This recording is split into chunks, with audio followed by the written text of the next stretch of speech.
नमस्कार, news point लेकर हाजिर हूं मैं राजीव।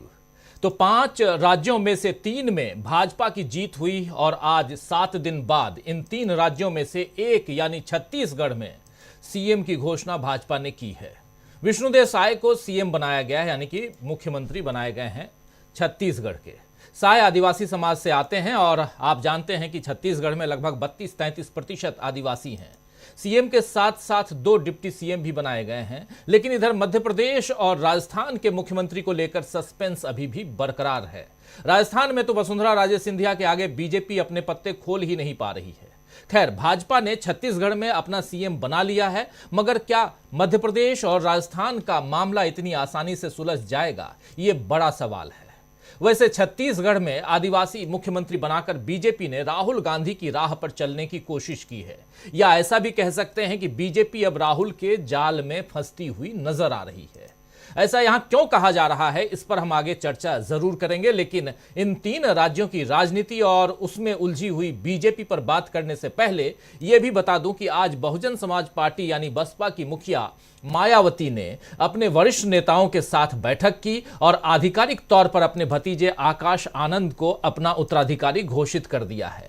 मायावती इस बैठक में आगामी चुनावों को लेकर गंभीर नजर आईं और कहीं न कहीं परेशान भी नजर आईं, क्योंकि अब तक उन पर बीजेपी की बी टीम होने का ठप्पा लग चुका है। और जैसा प्रदर्शन पिछले विधानसभा चुनाव में उनकी पार्टी का हुआ है, उत्तर प्रदेश विधानसभा चुनाव की बात कर रहा हूं जो 2022 में समाप्त हुआ था। 2022 के विधानसभा चुनाव में जैसा प्रदर्शन बसपा का हुआ है, उसमें उनकी पार्टी को सिर्फ 1 सीट ही नसीब हुई थी। आप याद कीजिए, उस हिसाब से अगला चुनाव बसपा के लिए बहुत मुश्किल होने वाला है। अगला चुनाव यानी 2024 का लोकसभा चुनाव। और ऐसे में मायावती के पास सिर्फ एक ही ऑप्शन है कि वो इंडिया गठबंधन का हिस्सा बन जाएं। मायावती एनडीए का हिस्सा तो बन नहीं सकती हैं, क्योंकि इस डिसीजन से उनके बचे खुचे वोटर्स भी बिदक जाएंगे और पार्टी का बंटाधार हो जाएगा। अब आगे देखते हैं कि मायावती क्या निर्णय लेती हैं, लेकिन इधर राहुल गांधी की सियासी दांव में बीजेपी फंसती हुई दिख रही है। राहुल गांधी ने विधानसभा चुनाव में, आप याद कीजिए, जो 5 राज्यों के विधानसभा चुनाव जो समाप्त हुए हैं, उनमें ओबीसी और आदिवासी कार्ड को जमकर खेला था, जिसका पीछा करती हुई बीजेपी अब तक नजर आ रही है। दोस्तों, आइए सुनते हैं कि आदिवासियों के बारे में राहुल गांधी ने चुनाव के दौरान क्या कुछ कहा था। उस वक्त जो कुछ कहा था, आज छत्तीसगढ़ में आदिवासी मुख्यमंत्री को देकर क्या राहुल गांधी ने जो बातें कही थी उस पर मुहर लगाने की कोशिश की है बीजेपी ने। सुनिए जरा पहले, लेकिन राहुल गांधी कह क्या रहे थे उस दौरान, चुनाव प्रचार के दौरान, सुनिए। आप इस देश के मालिक हो, यह जमीन आपकी जमीन है और इस देश में आपको हक मिलना चाहिए। अच्छा, फिर आपसे कहते हैं आप वनवासी हो, और फिर आप ही के जंगल को आप ही के हाथों से छीनकर अदानी जी को पकड़ा देते हैं। वनवासी आपको कहते हैं, मगर जब हमने आपको जंगल का, जमीन का, जल का हक दिया, पैसा कानून दिया, आदिवासी बिल दिया, तो बीजेपी ने, आरएसएस ने क्या किया? वो जो औजार हमने आपको दिए थे, उन्होंने एक के बाद एक रद्द कर दिए। वो चाहते हैं कि आप जंगल में रहो और फिर आस्ते आस्ते आस्ते आस्ते जंगल को वो काटते जाते हैं। आस्ते आस्ते जो आपके हक हैं उनको वो छीनते जाते हैं। आपकी जमीन जो है उसको छीनते जाते हैं। वो अंत में चाहते हैं कि वो आपको वनवासी कहें और हिंदुस्तान में जंगली गायब हो जाए, तो आप कहीं के नहीं रहो। तो सुन रहे थे आप राहुल गांधी को, आदिवासियों को लेकर जो बातें यहां कह रहे थे, बनवासी बनाम आदिवासी, और कैसे बीजेपी बनवासी से आदिवासी पर आ गई और आदिवासी पर ही नहीं आई बल्कि अब तो एक राज्य में आदिवासी मुख्यमंत्री भी बीजेपी ने दे दी है। अब छत्तीसगढ़ को आदिवासी मुख्यमंत्री देकर बीजेपी ने साबित कर दिया है कि राहुल के उठाए गए मुद्दे वाजिब हैं। इसके अलावा गारंटी शब्द को भी सबसे पहले कांग्रेस ही चुनाव प्रचार में लेकर आई थी, आप याद कीजिए। उसके बाद अब देश भर में मोदी की गारंटी की बात हो रही है।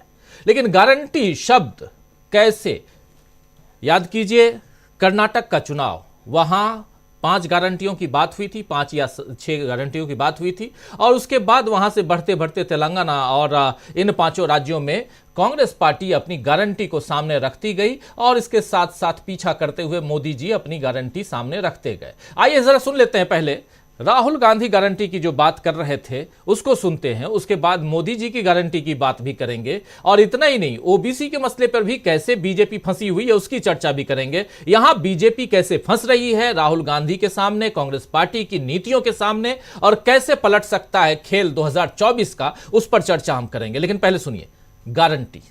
हमने पहले आपको तेलंगाना की स्टेटहुड की गारंटी दी थी, और जो हमने कहा, जो सोनिया जी ने कहा था, वो कांग्रेस पार्टी ने आपके साथ मिलकर पूरा किया। 100 दिन के अंदर बीआरएस की सरकार यहां से हट जाएगी, इसको कोई नहीं रोक सकता। चाहे बीजेपी चाहे, चाहे एमआईएम चाहे, चाहे बीआरएस चाहे, ये सरकार बदलेगी, बदलेगी। हमने एक गारंटी पहले दी थी, आपके साथ एक सपना देखा था, अब हम आपको 6 और गारंटी देना चाहते हैं। सबसे पहले इंद्रम्मा इंड्लू, घर के कंस्ट्रक्शन के लिए 5 लाख रुपए उन परिवारों को जिनके पास घर नहीं है। ఇల్లు లేని వారందరికీ అన్ని కుటుంబాలకు కూడా 5 లక్షల రూపాయలు ఇవ్వబోతున్నాము। और 250 स्क्वायर फुट का घर तेलंगाना के जो मूवमेंट में लोग लड़े थे उनके लिए, तेलंगाना में जो भी लोग हैं। तो कुल मिलाकर यहां आप सुन रहे थे राहुल गांधी को, जहां गारंटी की बात वो कर रहे हैं, लेकिन इसके बाद अब मोदी की गारंटी की बात देश भर में अलग अलग समय पे अलग अलग मुद्दों पे आप सुन रहे होंगे, और इस गारंटी शब्द को आगे बढ़ाने की कोशिश बहुत तेजी से बीजेपी कर रही है। लेकिन जरा सुन लेते हैं मोदी जी की गारंटी की बातें भी। सुनिए मोदी जी को। का मतलब क्या होता है? आज पूरा हिंदुस्तान जानता है, अरे पूरी दुनिया भी मानती है कि मोदी की गारंटी मतलब गारंटी पूरा होने की भी गारंटी।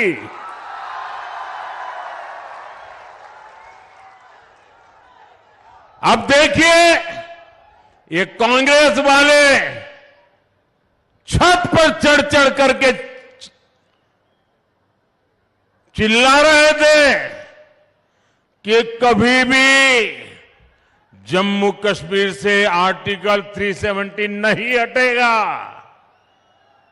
कांग्रेस वाले ये भी कहते थे कि 3 तलाक के खिलाफ कानून तो बन ही नहीं सकता। कांग्रेस वाले हमसे, तो ये कांग्रेस वालों के सामने मोदी जी अपनी गारंटी रख रहे हैं, यानी कांग्रेस की गारंटी के ऊपर हमारी गारंटी कितनी ज्यादा जो है वो मजबूत है वो बता रहे हैं यहां प्रधानमंत्री नरेंद्र मोदी, कि कह रहे हैं कि मोदी गारंटी की भी गारंटी देता है। तो ये जो बात यहां कह रहे हैं मोदी जी, चुनाव प्रचार के दौरान कह रहे थे, लेकिन ये बातें यहां आप लोगों को, ये चुनाव खत्म होने के बाद, रिजल्ट आने के बाद, तेलंगाना और मिजोरम में सरकार बन जाने के बाद, आज छत्तीसगढ़ में मुख्यमंत्री मिल जाने के बाद इसकी चर्चा हम क्यों कर रहे हैं? इसलिए कर रहे हैं क्योंकि कैसे फंस गई है बीजेपी और कैसे पलट जाएगा 2024 का खेल। इतना ही नहीं, 2 बातें और आती हैं। आप याद कीजिए, ओबीसी और जाति आधारित जनगणना की बात भी, इस मामले में भी राहुल गांधी के आगे मोदी जी और उनकी पार्टी कांग्रेस को फॉलो करते हुए नजर आते हैं। तो क्या माना जाए, फंस गई है भाजपा या कुछ और? लेकिन पहले ओबीसी पर और इस जनगणना पर राहुल गांधी ने क्या कुछ कहा था। अलग अलग चुनावी मंचों से राहुल गांधी लगातार ओबीसी जनगणना की बात करते रहे, और ओबीसी के मसले पर भी कैसे फंसी है भाजपा, उस पर भी चर्चा करें। पहले सुन लीजिए राहुल गांधी को। ये जो जाति जनगणना है, मैंने मन बना लिया है, राजस्थान की सरकार आएगी कास्ट सर्वे यहां पे हो जाएगा, पूरा होगा। और पिछड़ों को हम बता देंगे आपकी इतनी आबादी, आपकी इतनी भागीदारी, और देश में सरकार आएगी, पूरे देश में जाति जनगणना होगा, कांग्रेस पार्टी की गारंटी है। नरेंद्र मोदी कुछ भी बोले, एक जात है, गरीब जात है, वो बोले, जो वो बोले वो जाने, हम जाति जनगणना करके दिखा देंगे। एक क्रांतिकारी ऐतिहासिक निर्णय है।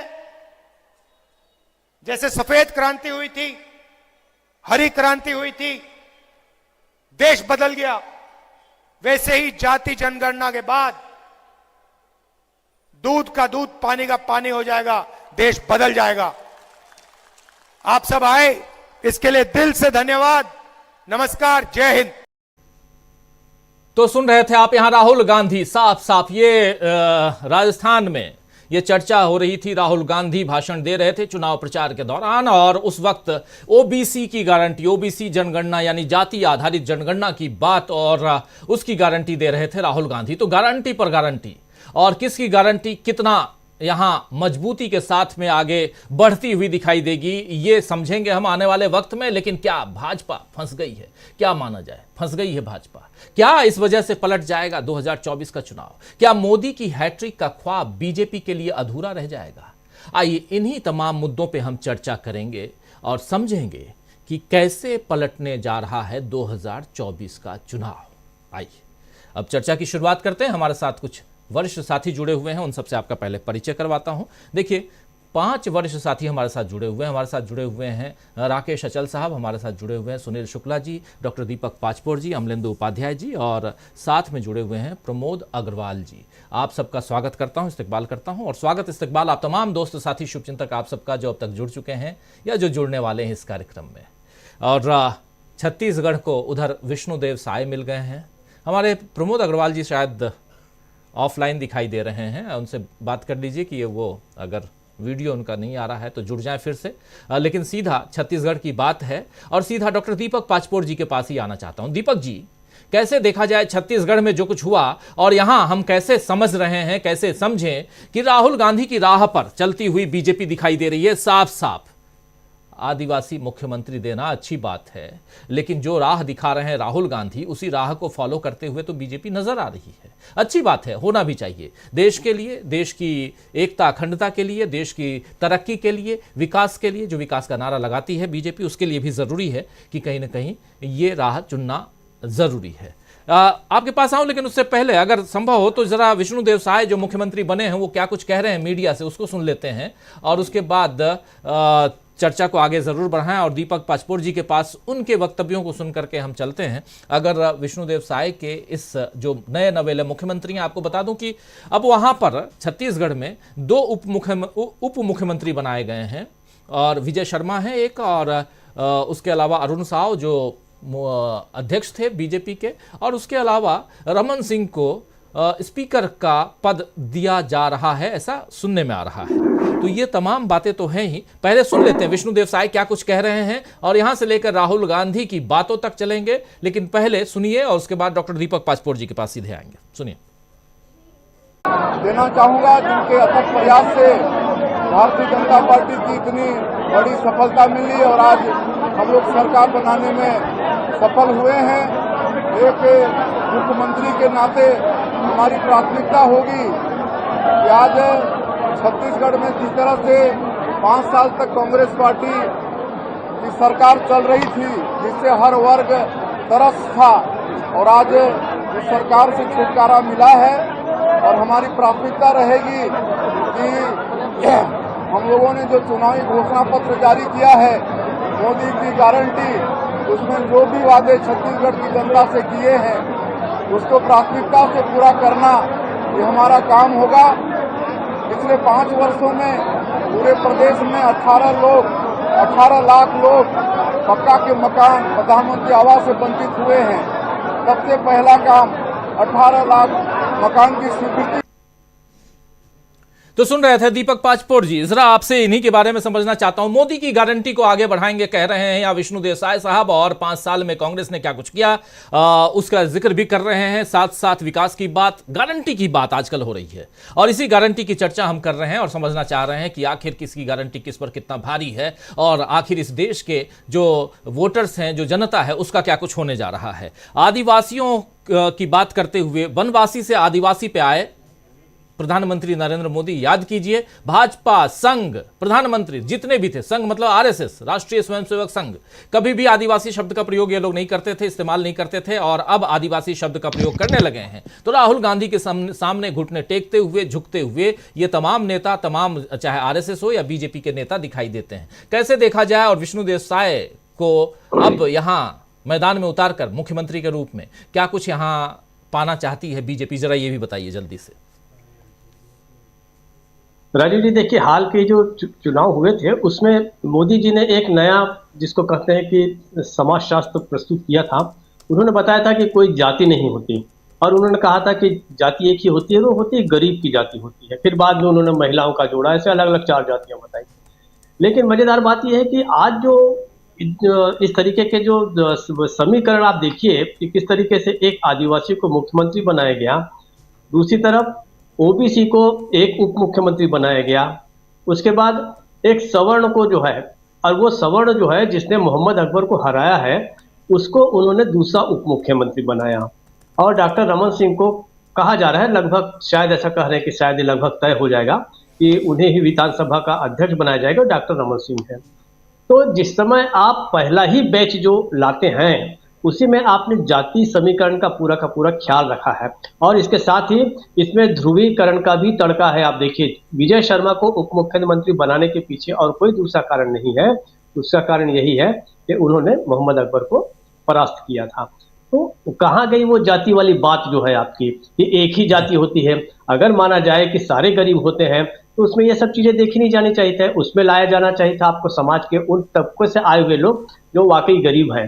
तो वो एक विरोधाभास के साथ ये जो है शुरू हो रहा है। अब इसमें एक और महत्वपूर्ण चीज देखनी होगी कि महिलाओं को इसमें क्या रिप्रेजेंटेशन मिलता है। खैर, ऐसा नहीं है कि रहेगा, कोई ना कोई तो रहेगा, लेकिन मुझे ऐसा लगता है कि अभी शुरुआत में जो बहुत आसान दिखने वाला ये जो खेल है, आगे जाके विष्णुदेव साय किस तरीके से डील कर पाते हैं बहुत सारे कद्दावर नेताओं को, जिनमें रमन सिंह जो है विधानसभा अध्यक्ष बनाए गए हैं, वो ठीक है। अब ये देखना होगा कि कितने उसमें सेटिस्फाइड रहेंगे, कितना संतुष्ट होकर उसमें काम करेंगे। लेकिन और बहुत सारे बड़े नेता हैं जिनके मुकाबले, विष्णुदेव के मुकाबले, वो भी कोई कम सीनियर नहीं है। तो एक आने वाले समय में हम ये नहीं चाहते कि कोई सरकार अस्थिर हो, या कोई सरकार अगर आ गई है अच्छा काम करे। और जो आप गारंटियों की बात कर रहे हैं, तो उन गारंटियों को आप पूरा भी कीजिए। इसमें असली बात है, सबसे बड़ी बात ये रहेगी कि अब वोट दे देने के बाद और भारतीय जनता पार्टी की सरकार आने के बाद लोगों के सामने एक बड़ा ये कि कर्ज माफी की जो कांग्रेस ने घोषणा की थी, उसके लिए क्या किया जाएगा। अभी इन्होंने ये किया है कि 25 दिसंबर को जो है पिछले 2 साल का जो बकाया बोनस है वो दे दिया जाएगा। बहुत अच्छी बात है। देखना भी है कि गारंटियां और वादे जो मोदी के हैं वो कितने तेजी से अमल में लाए जाते हैं। यहाँ पर 18 लाख मकानों का बहुत दिनों से एक मामला पेंडिंग है कि भाई पीएम आवास के अंतर्गत मकान बनने थे। उसका आरोप प्रत्यारोप था कि केंद्र जो है, मतलब मोदी सरकार जो है, उसने भूपेश बघेल की सरकार को उसका फंड रिलीज नहीं किया। लेकिन इनका कहना था कि वो फंड तो किया गया था, लेकिन उसका एक तरह से समझिए कि मिसयूज हुआ या उसका उपयोग ही नहीं हुआ। अब उसमें क्या है, सारी चीजें जो है सामने आएंगी। लेकिन मुझे ऐसा लगता है कि विष्णुदेव साय की राह कोई बहुत इसलिए आसान नहीं होगी कि बहुत सारे इसमें कद्दावर नेता है, बहुत सारे ऐसे लोग हैं जो एक लंबी फहरिस्त थी, जो मुख्यमंत्री पद के जो दावेदार भी थे और जिनके बारे में बात हो चुकी थी, अपने आप चल पड़ी थी, ये मुख्यमंत्री बनाए जाएंगे। जैसे रेणुका सिंह है, खुद रमन सिंह है, उसके बाद और भी थे। जब विष्णुदेव साय के अलावा एक और आदिवासी नेता है, रामविचार नेताम है। तो ये आगे अब देखना होगा कि कहाँ तक इनके ये किस तरीके से करते हैं।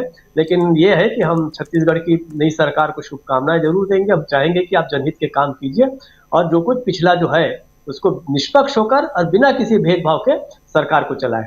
राजू, बिल्कुल, बहुत कठिन है डगर पनघट की, और इसलिए भी कठिन है क्योंकि गारंटियों की बात कर रहे हैं मोदी जी। गारंटियों की बात कांग्रेस सबसे पहले लाई थी, और उसके बाद धीरे धीरे ये गारंटी देश भर में छाने के लिए, और ऐसे भी प्रधानमंत्री नरेंद्र मोदी का मीडिया तंत्र बहुत मजबूत है, आप जानते हैं। अब तो वो ट्विटर पे भी खुद डायरेक्ट ट्वीट करने लगे हैं बहुत सारी चीजें, लोग अखबारों की कटिंग से लेकर के वीडियोग्राफ्स और क्या क्या मोदी जी खुद ट्वीट करते हैं। लेकिन इस बीच एक ट्वीट और आया है, और वो जो ट्वीट है, आओ राकेश अचल साहब आपके पास, उससे पहले उस ट्वीट को सामने लाना चाहता हूं। ट्वीट है कांग्रेस पार्टी की तरफ से, जयराम रमेश की तरफ से, और उस ट्वीट में देखिए क्या कुछ लिखा जा रहा है। लिख रहे हैं, 34 मिनट पहले ट्वीट है ये, इंडिया की पार्टियों के नेताओं की चौथी बैठक मंगलवार 19 दिसंबर 2023 को नई दिल्ली में दोपहर 3 बजे से होगी। The fourth meeting of the leaders of India parties, India जो गठबंधन है, संगठन है, will be held on Tuesday December 19, 2023 in New Delhi at 3 PM। जुड़ेगा भारत, जीतेगा इंडिया। ये एक बहुत बड़ी खबर आपके सामने पेश कर रहा हूं, बहुत बड़ी खबर है, छोटी मोटी खबर नहीं है, बहुत बड़ी खबर। इंडिया गठबंधन की बैठक, चौथी बैठक मंगलवार 19 दिसंबर को दिल्ली में होने जा रही है ये बैठक, और इस बैठक से बहुत कुछ सामने आ सकता है, क्योंकि 2024 सामने है और 6 दिसंबर को चर्चा हो रही थी कि बैठक होगी, लेकिन वो बैठक यहाँ दिल्ली में जो मौजूदा नेता थे उनके बीच, उनके साथ ही रात को बैठक हुई थी डिनर पे मल्लिकार्जुन खड़गे के यहाँ। लेकिन अब दूसरी बैठक यहाँ होने जा रही है। बैठक कहाँ होगी और ये जो वेन्यू क्या होगा वो सब आप तक हम पहुँचाएंगे ही, और उसका कवरेज भी आप तक हम देंगे, जैसे अभी तक बेंगलुरु और मुंबई की बैठकों और पटना की बैठकों का हमने दिया था। लेकिन यहाँ से राकेश अचल साहब बात दूसरी बनती है कि एक तरफ जो हम भी लिख रहे हैं भी कि फंस गई है बीजेपी, कैसे फंसी हुई बीजेपी दिखाई देती है। और यहां से 2023 में जो 5 राज्यों के चुनाव हुए हैं, जिसमें से तीनों हिंदी पट्टी के चुनाव जीतने के बाद भी बीजेपी के लिए राह आसान दिखाई नहीं दे रहा है। इस पर आपकी टिप्पणी चाहूंगा, और साथ में एक इंफॉर्मेशन आपके सामने है कि इंडिया गठबंधन की बैठक अब मंगलवार 19 तारीख को, 19 दिसंबर को है, 3 बजे दिन में। जी, सबसे पहले तो छत्तीसगढ़ के नए मुख्यमंत्री को बधाई देता हूं, और दूसरी बात यह है कि हकीकत अब यह है कि चुनाव हो चुके हैं, और ये कहना कि भारतीय जनता पार्टी फंस गई है, मुझे थोड़ा समझ में नहीं आ रहा। मुझे तो ये लग रहा है कांग्रेस ने भारतीय जनता पार्टी को की राह को और आसान कर दिया। जिन मुद्दों को भारतीय जनता पार्टी विस्मृत कर चुकी थी, भूल चुकी थी, वो सारे मुद्दे कांग्रेस ने उनको इस विधानसभा चुनाव में दिए, गारंटियां दी। गारंटी शब्द राजनीति में नया था। राहुल गांधी ने गारंटी दी, राहुल गांधी ने जाति जनगणना की बात की, राहुल गांधी ने आदिवासी वनवासी की बात की। लेकिन ये हकीकत है कि इन सारे मुद्दों पर और तमाम सारी गारंटियों के बावजूद मध्य प्रदेश, छत्तीसगढ़ और राजस्थान में कांग्रेस को भारतीय जनता पार्टी के जो भी महान भाव हैं, भाग्य विधाता हैं, उन्होंने छू मंतर कर दिया। तो अब हकीकत तो ये है कि ये जो जितनी जमावट है, जिसको हम चाहे कांग्रेस का दबाव मान लें, चाहे कांग्रेस के फेंके हुए 500 पर इनकी खेलने की, भारतीय जनता पार्टी की खेलने की मजबूरी मान लें, लेकिन भारतीय जनता पार्टी उस रास्ते पर चल पड़ी है। और छत्तीसगढ़ में आप देख ही रहे हैं कि एक आदिवासी मुख्यमंत्री उन्होंने दे दिया है। हालांकि वो आदिवासी वो वाला आदिवासी नहीं है जो झोपड़ी में रहता है और आधी धोती पहनता है। वो 3 करोड़ के मालिक तो उन्होंने अपने चुनाव घोषणा, जो नामांकन पत्र होता है उसमें भरा कि 3 करोड़ के वो स्वामी है, 66 लाख का उन पर कर्ज है। तो वो सामान्य आदिवासी नहीं है, लेकिन आदिवासी हैं, तो उन्हें बधाई दी जाना चाहिए। और ये उम्मीद करना चाहिए कि वो जो माननीय प्रधानमंत्री की गारंटियां हैं उन पर उनको अमल में ला पाएंगे। अन्यथा 2024 में के 8 महीने के बाद उनकी भी वही स्थिति होगी जो उत्तराखंड में लगातार कपड़े की तरह मुख्यमंत्री जैसे बदले गए थे, वैसे छत्तीसगढ़ में भी बदले जा सकते हैं। नंबर 1।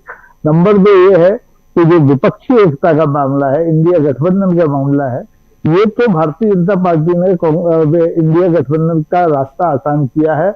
महुआ मोइत्रा का लोकसभा से निष्कासन करके, उनकी सदस्यता रद्द करके। तो जो इंडिया गठबंधन विधानसभा चुनाव परिणाम आने के बाद थोड़ा बिखरा लग रहा था, वो महुआ मोइत्रा की सदस्यता रद्द होने के बाद अचानक से जैसे चुंबक के 2 विपरीत जुड़ जाते हैं, ऐसे जुड़ता नजर आ रहा है। और आप देखेंगे कि इस मीटिंग में एक नए तरीके से भारतीय जनता पार्टी के सामने ये इंडिया गठबंधन खड़ा होगा।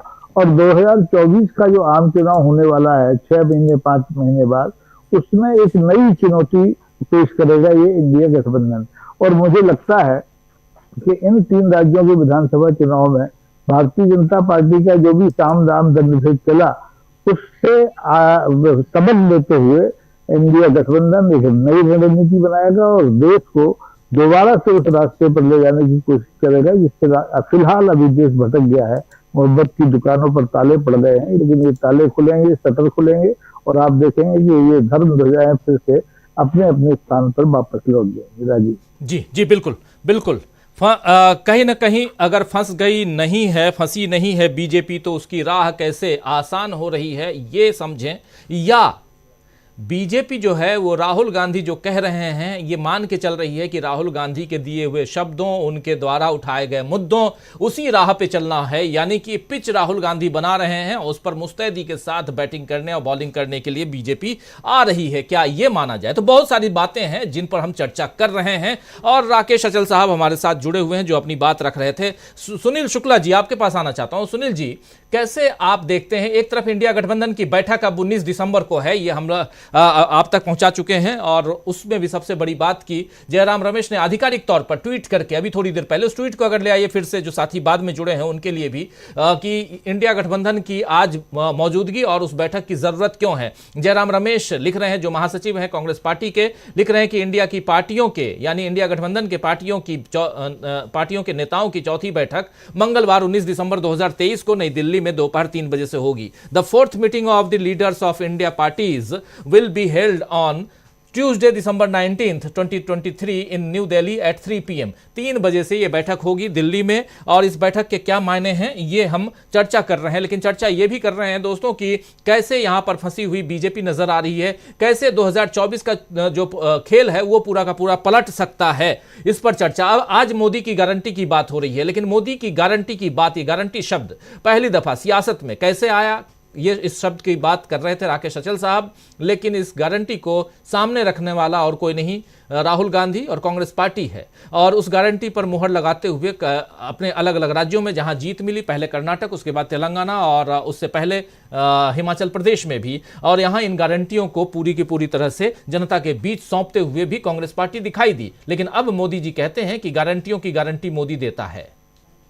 आदिवासियों की बात हुई, वहां भी आदिवासी बनवासी की बात हुई। अब कहीं ना कहीं राहुल गांधी के सामने घुटने टेकते हुए या अपनी बातों को पीछे रखते हुए आदिवासी, जिसे बनवासी कहते थे, आदिवासी पे और आदिवासी मुख्यमंत्री विष्णुदेव साय 4 बार के सांसद हैं और 3 बार के विधायक हैं। पंच से सरपंच बने और सरपंच से विधायक, विधायक से सांसद, और ये गति उनकी पकड़ी। इतना ही नहीं, एक बार के वो छत्तीसगढ़ प्रदेश के भाजपा के अध्यक्ष की कमान भी संभाल चुके हैं। तो छोटे मोटे आदिवासी नेता नहीं है, बहुत बड़े आदिवासी नेता हैं, और उस हिसाब से भी समझ सकते हैं जैसा राकेश अचल साहब कह रहे थे।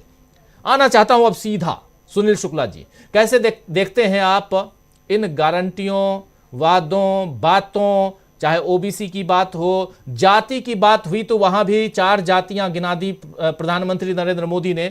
आप गौर फरमाइए सुनील शुक्ला जी कि प्रधानमंत्री नरेंद्र मोदी के जितने भी भाषण हुए हैं, वहां भले एक पॉपुलरिस्ट सरकार है, पॉपुलर है काफी ज्यादा प्रधानमंत्री नरेंद्र मोदी, उस हिसाब से मोदी जी अपनी बातों को बड़ी दमदारी के साथ रख देते हैं, लेकिन कहीं ना कहीं वो उन बातों को डिफेंड करते हुए या उससे ऊपर उठने, गारंटियों की गारंटी की तरह, ओबीसी में या जाति आधारित जनगणना नहीं, एक नहीं बल्कि 4 जातियां हैं, तो कौन सी जातियां हैं? तो अब गरीब एक जाति है, महिला एक जाति है, युवा एक जाति है, ऐसे जातियों को सामने आप लाने की कोशिश कर रहे हैं। तो इन सब चीजों से ऐसा लगता है कि मोदी जी कहीं ना कहीं डिफेंड कर रहे हैं, डिफेंसिव मोड में आ गए हैं। क्या कहेंगे इस पे, और इसका प्रभाव कैसे 2024 पे पड़ता हुआ दिखाई देता है? धन्यवाद राजीव जी। सही है कि छत्तीसगढ़ के नए मुख्यमंत्री जी को शुभकामनाएं। और स्थिति तो यह है कि भारतीय जनता पार्टी के का जो की राजनीति थी, यानी कि जो उनके हिंदुत्व के राजनीति के खिलाफ इंडिया दल समूह ने जातीय जनगणना की बात जो आगे रखी, उस जातीय जनगणना के कारण से भारतीय जनता पार्टी को भी सोचना पड़ रहा। विष्णु साय साहब को मुख्यमंत्री बनाने के पीछे वो एक बड़ा दबाव है कि भारत जो जातिगत जनगणना की बात की जा रही है उसका काट कैसे खोजा जाए। निश्चित रूप से 4 बार के सांसद हैं साय साहब। पिछली सरकार में, मैं 2014 वाली सरकार में ये मंत्री भी थे केंद्र सरकार में, भारतीय जनता पार्टी के प्रदेश अध्यक्ष भी रह चुके हैं। तो एक प्रशासन का भी, सरकार चलाने का, सरकार में रहने का भी एक अनुभव इनके पास है, इनको लेकर के आए हैं। और वह केवल साय साहब को क्योंकि कुछ इस तरह का नाम चर्चित नाम नहीं था कि इनको मुख्यमंत्री भी बनाया जा सकता है, क्योंकि बड़े कद्दावर नेता हैं छत्तीसगढ़ में भारतीय जनता पार्टी के। उन कद्दावर नेताओं को कैसे संभालेगी पार्टी तो आने वाला दिन बताएगा, लेकिन शाह साहब को लिया, एक नया चेहरा लेकर के आए पार्टी अध्यक्ष के रूप में काम करने के बाद जी। सवाल केवल यह है कि जिन मुद्दों के साथ आपने दो भाषण सुनाए, एक मोदी जी का भाषण आपने सुनाया और एक राहुल गांधी का आपने भाषण सुनाया।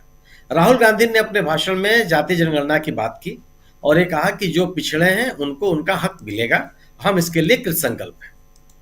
और आपने मोदी जी का भाषण सुनवाया, उसमें वो यह कहते हुए सुनाई दे रहे हैं कि कांग्रेस ये कहती थी कि धारा 370 नहीं खत्म होगा, कांग्रेस ये कहती थी कि ट्रिपल तलाक नहीं खत्म होगा, और हमने खत्म कर दिया। क्या इन दोनों ये इस बात की गारंटी जो पूरी की मोदी जी ने, इन गारंटियों के बदौलत 2024 का जो समर है उसको जीता जा सकता है? अगर धारा 370 खत्म करने का राजनीतिक लाभ पार्टी को मिल रहा है तो फिर जम्मू कश्मीर में चुनाव क्यों नहीं हो रहे हैं? कितने सालों से विधानसभा भंग है, वहां के लोगों का प्रतिनिधित्व विधानसभा के अंदर नहीं है, तो वहां क्यों नहीं चुनाव हो रहा है? जी। ट्रिपल तलाक अगर इतना ही बड़ा मुद्दा है तो भारतीय जो कांग्रेस को 40% वोट देने वाले लोग कौन है? कौन है जो कांग्रेस के साथ अभी भी खड़े हैं? सवाल है ना कि जो कांग्रेस मुद्दे खड़े कर रही है वो सबसे बड़ी चुनौती है।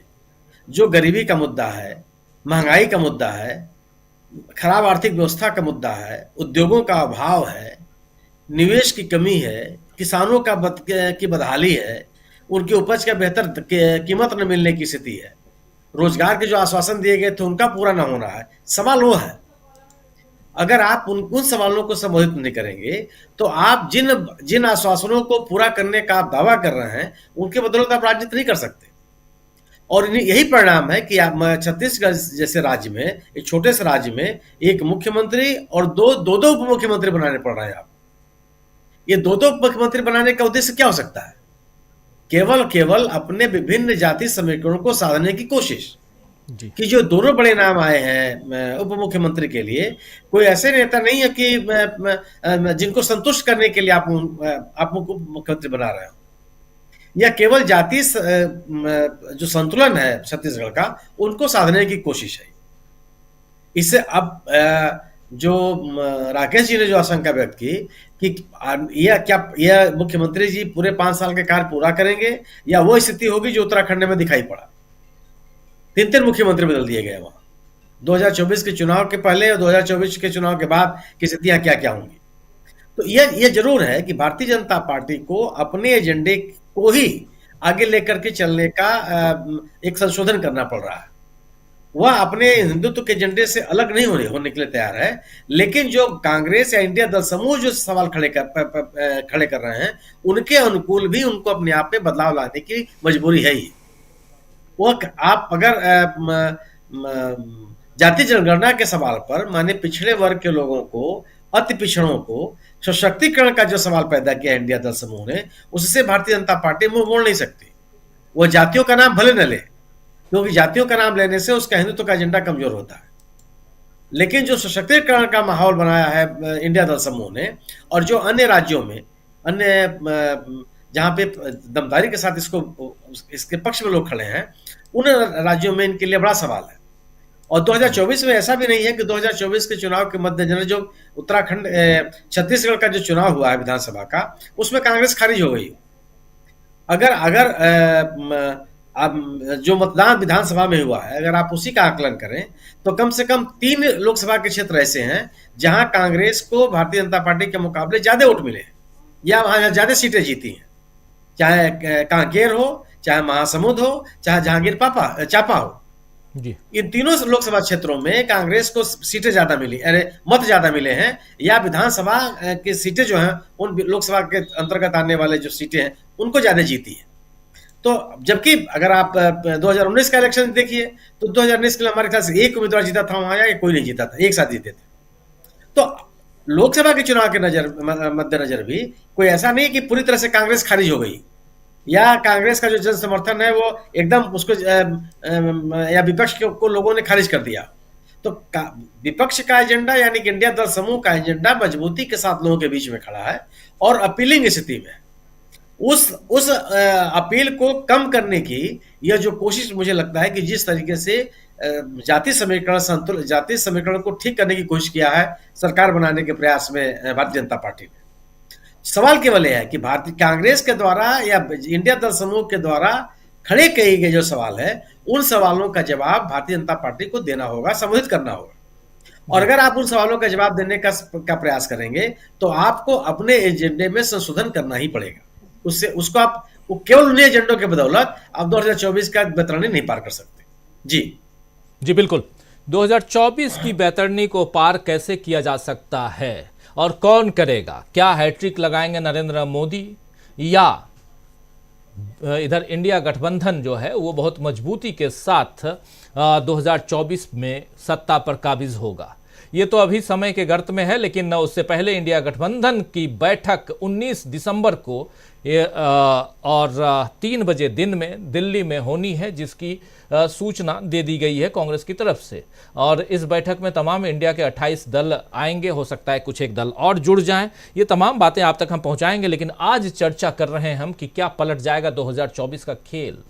उधर 3 राज्यों में से एक राज्य छत्तीसगढ़ में कांग्रेस बीजेपी ने अपने मुख्यमंत्री को घोषित कर दिया है। मुख्यमंत्री के अलावा 2 उप मुख्यमंत्री भी बना दिए बीजेपी ने, और स्पीकर कौन होगा इसकी घोषणा भी हो गई है। इन तमाम बातों के साथ साथ एक बात साफ समझ में आ रही है कि कहीं ना कहीं यहाँ पर यानी छत्तीसगढ़ में कांग्रेस पार्टी के कदमों पर उसके बनाए हुए नैरेटिव जो सेट किए हुए थे उसी पर चलती हुई दिखाई दे रही है भाजपा। धान की बात कर रहे थे डॉक्टर दीपक पाचपोर जी। धान खरीदी 2017-18 में जो 2 साल के बोनस का बकाया था, उस बोनस को अब देने की बात बीजेपी कर रही है। और अभी कह रहे थे विष्णुदेव साय जो नए नवेले मुख्यमंत्री चुने गए हैं, वो कह रहे थे कि मोदी जी की जितनी गारंटियां हैं उसको हम पूरा करेंगे। 18 लाख मकान की बात भी हो रही थी, तमाम चीजें हो रही हैं, लेकिन साथ साथ बात तो ये भी हो रही है कि क्या जिस नैरेटिव को सेट कर रही है कांग्रेस, उसी नैरेटिव के सामने साथ साथ चल रही है भाजपा। लेकिन नकल करते हुए क्या कोई सफल भी हो सकता है? और इस बात को बेहतर तरीके से प्रोफेसर रविकांत जी से अच्छा और कौन बता सकता है?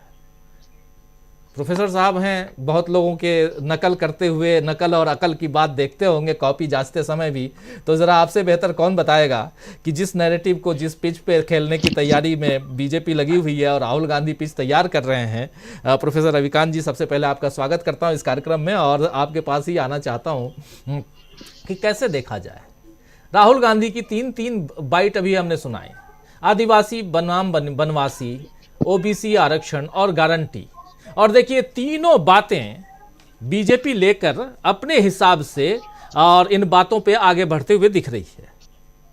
जाति की बात भी कर रही है बीजेपी, आदिवासी बनवासी से आदिवासी की बात भी कर रही है, तो और गारंटी की बात भी कर रही है।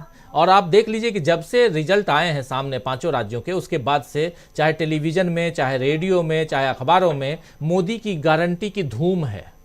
खूब सारे विज्ञापन आ रहे हैं मोदी की गारंटी के नाम पे। और राकेश अचल साहब सही फरमा रहे थे कि गारंटी शब्द को कांग्रेस पार्टी लेकर के आई सियासत में और वो गारंटी की धूम मचाने की कोशिश इधर है। तो 2 बातें यहां आ रही हैं बकौल राकेश अचल साहब की। एक राह आसान करते हुए कांग्रेस पार्टी बीजेपी की नजर आ रही है, क्या इसको इस हिसाब से माना जाए, या यहां पर यह माना जाए कि बीजेपी जो है वो राहुल गांधी के बिछाए हुए जाल में फंसती हुई जा रही है? कैसे देखते हैं आप? राजीव जी, मैं तीसरी बात करूंगा। इस देश के दलितों, आदिवासियों, पिछड़ों और जो किसान मजदूर हैं, नौजवान हैं, उनके लिए राहुल गांधी शुभंकर साबित हुए। भले ही पार्टी उनकी चुनाव जीत गई हो, मैं 3 राज्यों में कांग्रेस पार्टी के हार को राहुल गांधी की जीत में देखता हूं। जरा आप देखिए कि मध्य प्रदेश और छत्तीसगढ़ में वो दोनों ही छत्रप जिस तरह से सॉफ्ट हिंदुत्व का कार्ड खेल रहे थे, और आज मैंने वो पूरी चीजें देखी हैं कि बघेल साहब क्या कर रहे थे, कौन से मंदिर बनवा रहे थे। और कमलनाथ तो भारत में नहीं, श्रीलंका में मंदिर बनाने की बात कर रहे थे। लेकिन राहुल गांधी इस देश के कमजोर तबके के उत्थान के लिए लगातार आवाज बुलंद कर रहे थे और भारतीय जनता पार्टी को मजबूर किया उस लाइन को लेने के लिए। और इसलिए मैं कह रहा हूं कि राहुल गांधी शुभ हैं, राहुल गांधी शुभंकर है इस देश के आदिवासी, किसानों, दलितों, पिछड़ों के लिए, कि उनके एजेंडे को मोदी को नतमस्तक होकर के स्वीकार करना पड़ रहा है। भले ही वो वोट के लिए कर रहे हैं, लेकिन कर रहे हैं। और गारंटी शब्द की तो बात अचल जी ने की ही। तो बीजेपी को नकल करना बड़ा अच्छे से आता है, लेकिन और उनमें एक और खासियत है कि वो भुला देते हैं कि ये असली और नकली कौन है। वो समझते हैं कि लोग तो इस बात को नहीं समझते कि गारंटी शब्द किसने दिया, गारंटी की बात कौन कर रहा, आदिवासियों के उत्थान की बात कौन कर रहा था, उनके बच्चों को। अब एक चुनौती जरूर है मोदी के सामने कि जब राहुल गांधी कह रहे थे कि इन बच्चों को जो गरीब हैं उनके लिए अंग्रेजी माध्यम के स्कूल होने चाहिए, वो भी सपना देख सके कि वो आईआईटी करें, आईआईएम करें और डीएम, कलेक्टर, इंजीनियर, डॉक्टर बने।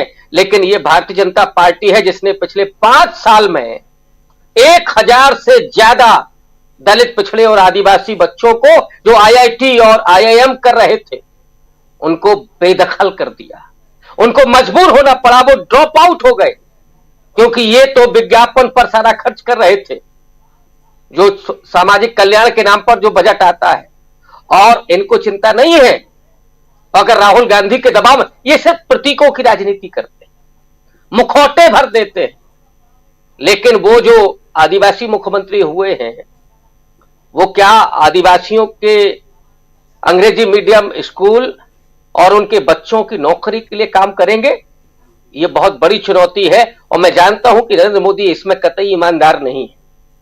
वो राहुल गांधी के एजेंडे को अपने तरह से वो नकल करके, वो जिसको कहते हैं ना, उसको बुनना चाहते हैं। और इसलिए मैं कह रहा हूं कि शुभ है राहुल गांधी। अगर वो होते तो असल में वो काम होता जिसका सपना राहुल गांधी देख रहे हैं। अभी तो ये केवल प्रतीकों का खेल हो रहा है।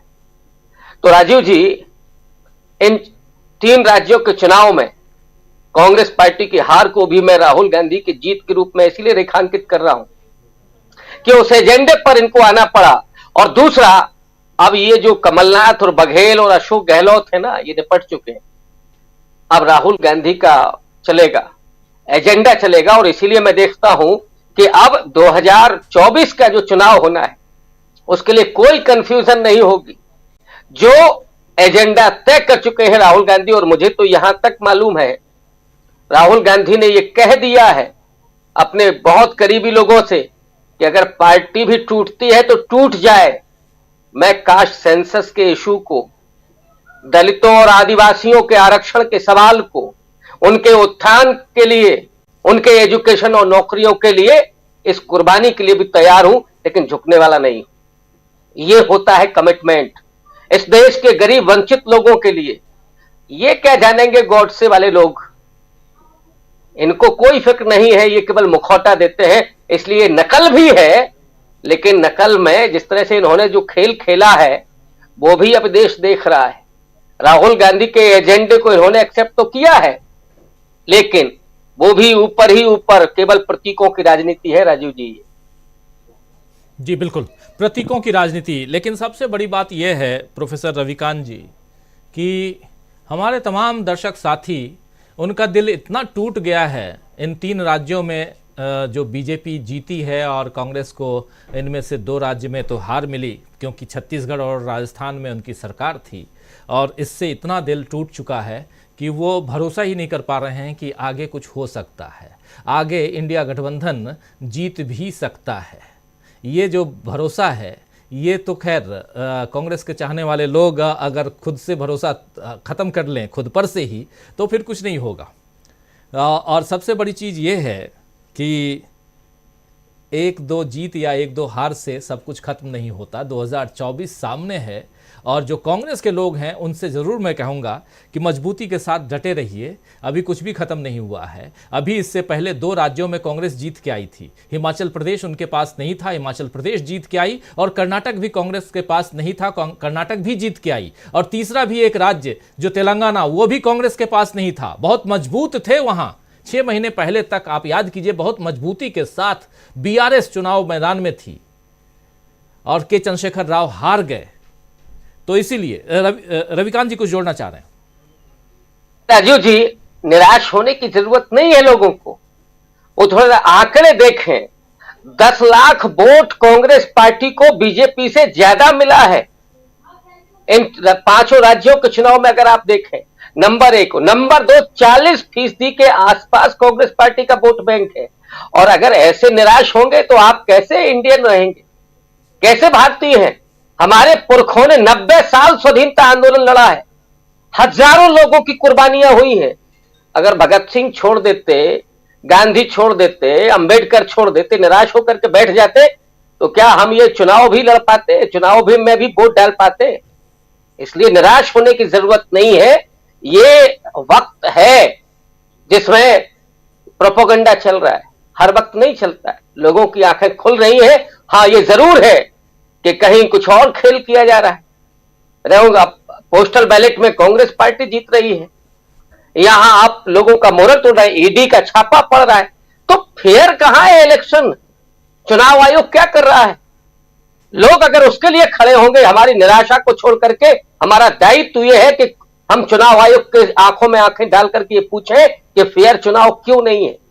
हम ये पूछें कि संवैधानिक संस्थाएं क्यों हमारी उनमें दरार पड़ रही है, क्यों गोदी मीडिया में तब्दील हो गया है पूरा ये इलेक्ट्रॉनिक मीडिया, क्यों ये पूरा तंत्र क्यों तैयार हो गया है? आप सड़क पर क्यों नहीं निकलेंगे? ये चंद नेताओं का नहीं है देश, ये इस देश के लोगों का है।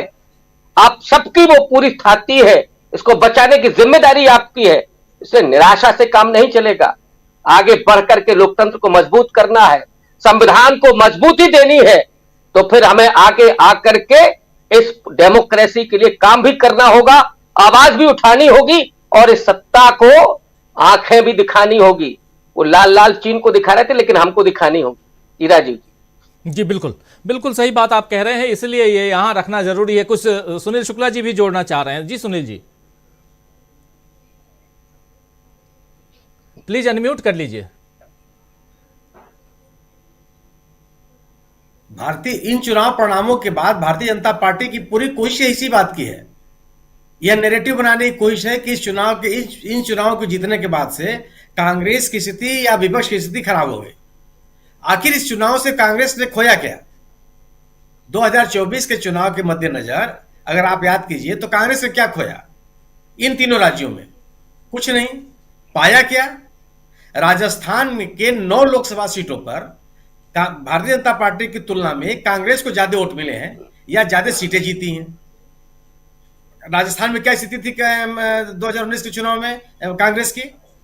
मध्य प्रदेश में 4 लोकसभा सीटें ऐसी हैं जहां पे कांग्रेस को ज्यादा सीटें, वोट भी मिले हैं और सीट भी जीती है। 2019 के चुनाव में कहां थी कांग्रेस वहां? और आप छत्तीसगढ़ में 3 लोकसभा सीटें ऐसी हैं जहां पे कांग्रेस की स्थिति बेहतर है। कांग्रेस ने पाया क्या?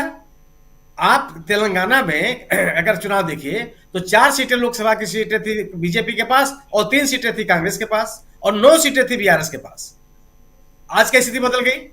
जो आज मतदान हुआ है और जो मत प्रतिशत है कांग्रेस के लिए, बीआरएस की स्थिति क्या हो रह गई है? बीजेपी तो शून्य हो गई। जो अगर विधानसभा वार अगर आप मतों की स्थिति देखिए आप, और कांग्रेस की स्थिति बढ़ के 9 सीटों की हो गई। यानी कि अगर 5 राज्यों को अगर आप मिला लीजिए तो कम से कम 18-19 लोकसभा की सीटें ऐसी हैं जहां पे बीजेपी को नुकसान हो रहा है और कांग्रेस अपनी बढ़त बनाई है। कांग्रेस ने अपने मुद्दों के बल पर लोगों के बीच में एक अपनी विश्वसनीयता कायम की है। निश्चित रूप से चुनाव जीतना की उपलब्धि है और चुनाव जीतना, जो भी चुनाव जीता वो बधाई का पात्र है, लेकिन चुनाव हार जाना जनता की निगाह में खारिज हो जाना नहीं है। जनता ने उन मुद्दों को पूरी तरह से अस्वीकृत कर दिया हो, ये स्थिति नहीं है। और इसीलिए भारतीय जनता पार्टी की कोशिश है लोग ये बताने की कि इन चुनावों के हार जाने से 2024 का जो चुनाव है वो पूरी तरह से उनके पक्ष में चला गया, जो संभव नहीं है। लोग सवाल इस बात का है कि अगर जो नुकसान इन तीनों राज्यों में, जो हिंदी भाषी राज्य हैं, इन तीनों राज्यों में अगर उत्तर बीजेपी को हो रहा, अगर आज की तरह जो विधानसभा का मतदान हुआ है इसी ट्रेंड में मतदान हो, तो जो 20-21 लोकसभा सीटों का नुकसान होगा तो उसकी भरपाई होगी कहां? जो आपके पास कर्नाटक जो कांग्रेस ने जीता है उसने अपनी ताकत बढ़ाई है, और बीजेपी ने जो जीता है वो जहां खड़ी थी वही खड़ी है, उसकी ताकत नहीं बढ़ी, बल्कि उसके विरोध में विपक्ष को जो मिला हुआ मत प्रतिशत है वह ज्यादा है। अगर इंडिया दल समूह के मत प्रतिशत को भी आप जोड़ लेंगे तो कम से बेहतर स्थिति विपक्ष है इन तीनों राज्यों में, और 40% तो कांग्रेस का अपना मत है जो उन्होंने दिया।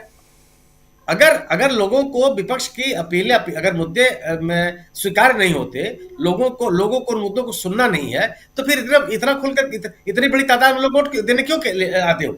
वो बीजेपी से चले जाते। और जो जीता है कांग्रेस ने पिछले 6 महीनों के दौरान चुनाव में, उसमें बीजेपी का नुकसान हुआ है। वो है कर्नाटक, वो है तेलंगाना, जहां बीजेपी बहुत मजबूत स्थिति में थी जी। इन चुनावों के हाथे से सरकारें चले गए, तथ्य है। लेकिन अगर आप 2024 के लोकसभा चुनाव के हिसाब से देखा जाए तो कहीं से भी कांग्रेस का नुकसान नहीं हुआ। कांग्रेस ने जो जीती है, विपक्ष ने जो जीता है, उससे विपक्ष की ताकत बढ़ी है और बीजेपी की ताकत घटी है। भारतीय जनता पार्टी का नैरेटिव केवल यह है कि ठीक है, चुनाव जीत गए और पूरी तरह से 2024 का चुनाव एक पक्षी हो गया।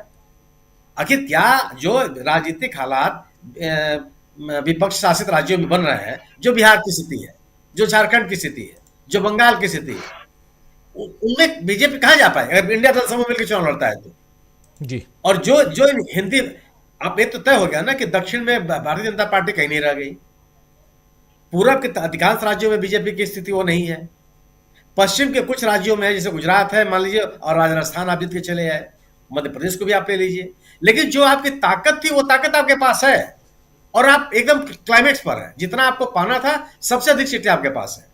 अगर वहां 2 सीट, 4 सीट, 5 सीटें भी घटती हैं तो उनकी भरपाई कहां से होगी, किन राज्यों से होगी? उन राज्यों में तो कांग्रेस ने या विपक्ष ने अपनी मजबूती दखल बनाई है, चुनाव में भी उसने अपनी ताकत दिखाई। तो ये परिणाम निराश करने वाले नहीं हैं, बल्कि इस बात के लिए हैं कि केवल एक राजनीतिक दल बीजेपी का मुकाबला न करे, बल्कि मिलकर करे, बिल्कुल, जो इंडिया दल समूह से के माध्यम से विपक्ष के लोग करने की कोशिश कर रहे हैं। अगर निश्चित रूप से बीजेपी के पास ताकत है, उनके प्रतिबद्ध मतदाता हैं, उनके पास एक लीडरशिप है, उनके पास संसाधन भी है, वो अलग एक विषय, एक मुद्दा है। लेकिन अगर आप उसी ताकत के साथ अगर आप बीजेपी से लड़ेंगे तो मुझे नहीं लगता कि एक चुनौती देने में आप कहीं से विफल हो पाएंगे जी।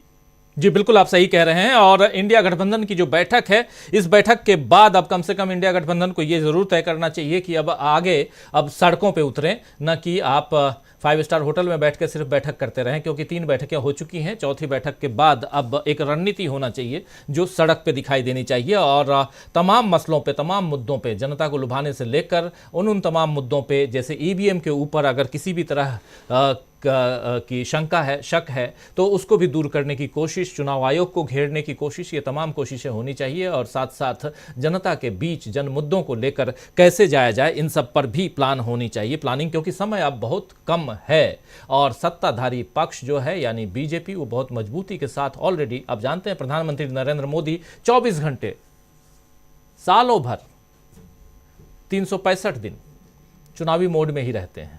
प्रमोद अग्रवाल जी, जरा आपसे समझूं, उधर मध्य प्रदेश में आदिवासी मुख्यमंत्री को देना, अब क्या निशाना उधर उड़ीसा और झारखंड पे भी है इसीलिए, और या ये आदिवासी मुख्यमंत्री विष्णुदेव साय साहब सिर्फ 2024 तक ही हैं, इस हिसाब से माना जाए? कैसे देखते हैं आप?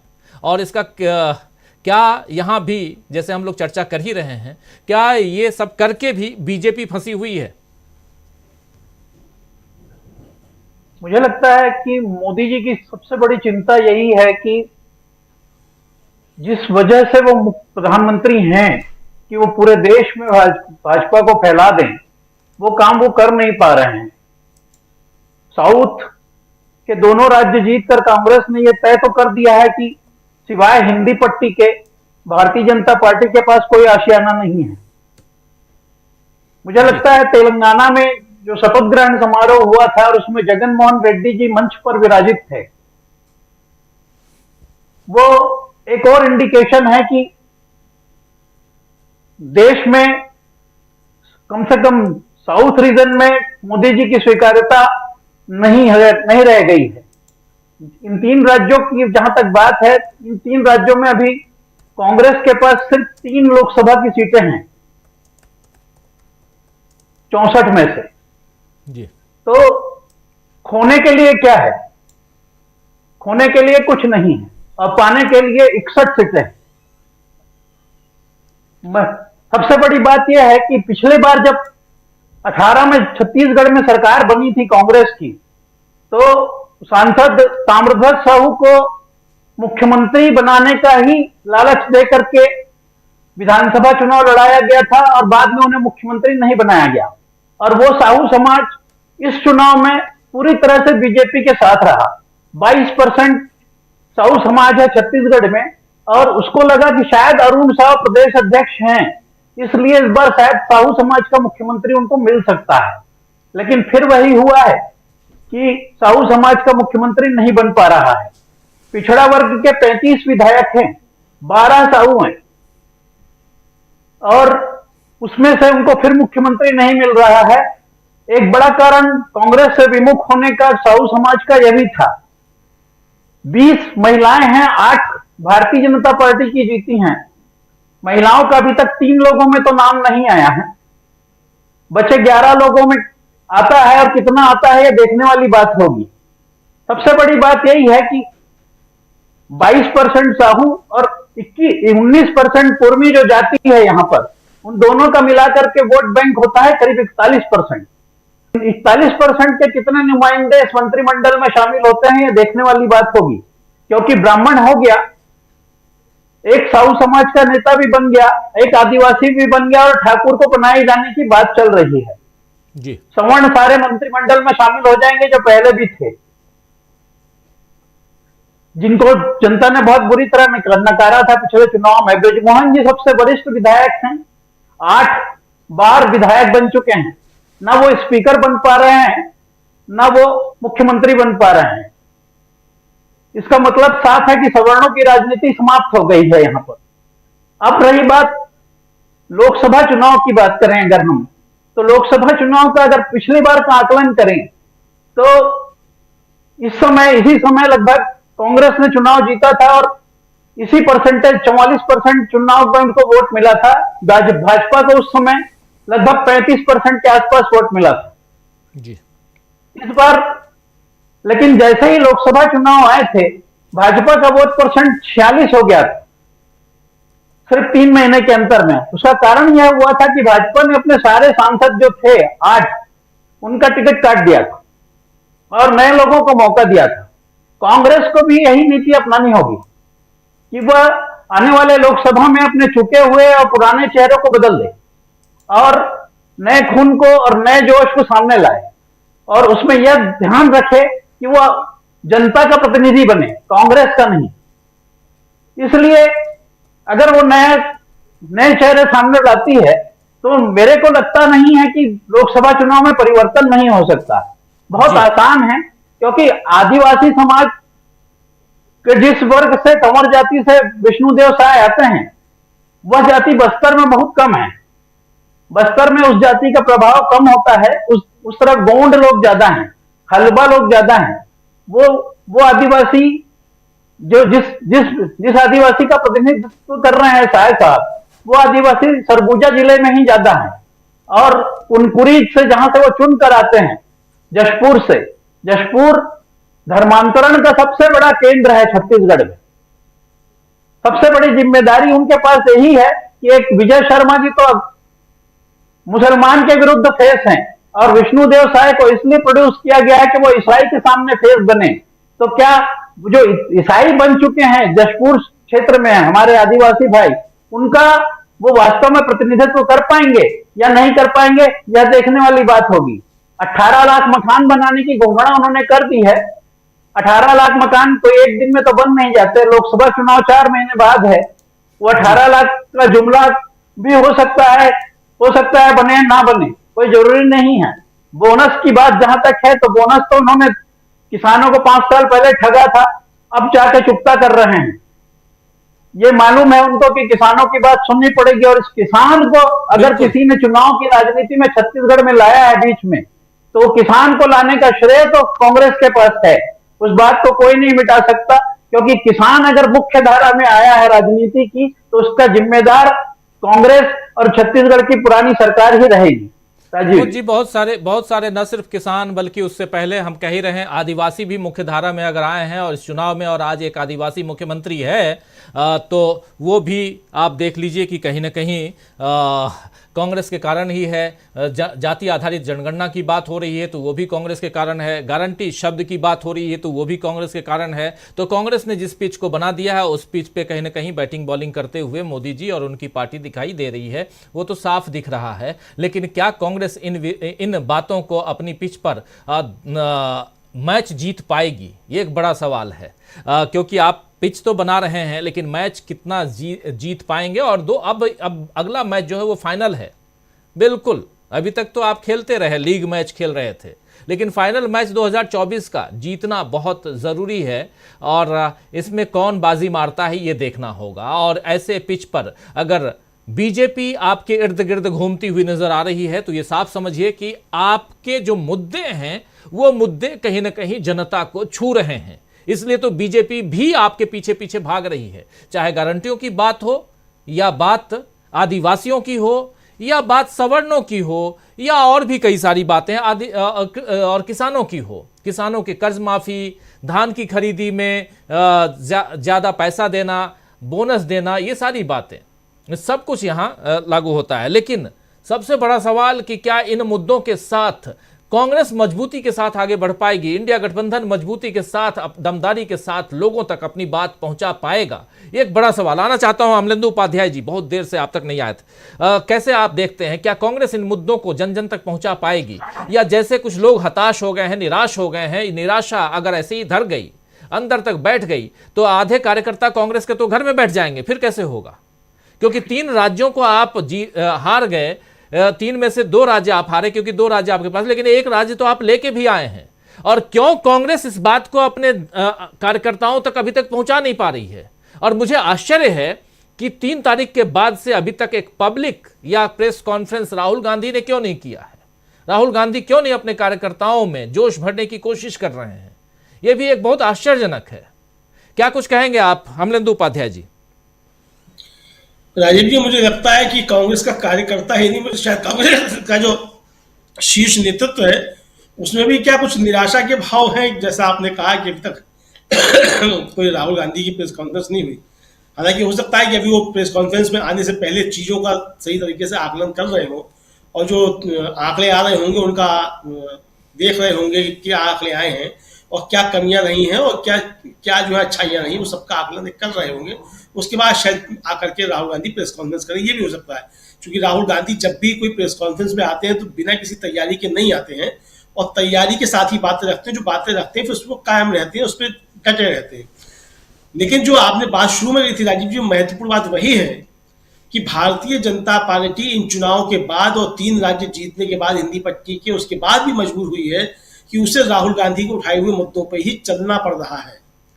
वरना जो प्रधानमंत्री अभी तक बातें कर रहे थे, लफाजी कर रहे थे कि कोई जाति नहीं है और महिला जाति है और युवक जाति है और कौन कौन सी जाति, सब नई जातियां बता रहे थे, तो वो प्रधानमंत्री जो हैं वो अब सभी समीकरण जो है वही बैठाने की कोशिश की जा रही है। जो छत्तीसगढ़ का जो मंत्रिमंडल जो आएगा सामने और जो घोषणा की गई है कि जो बनेंगे मुख्यमंत्री और मुख्यमंत्री, और जिस तरीके से वो तो जो जातिगत समीकरण बैठाने की कोशिश की गई है वो तो साफ बताता है कि राहुल गांधी का एजेंडा आपके सिर के ऊपर चढ़ कर बोल रहा है।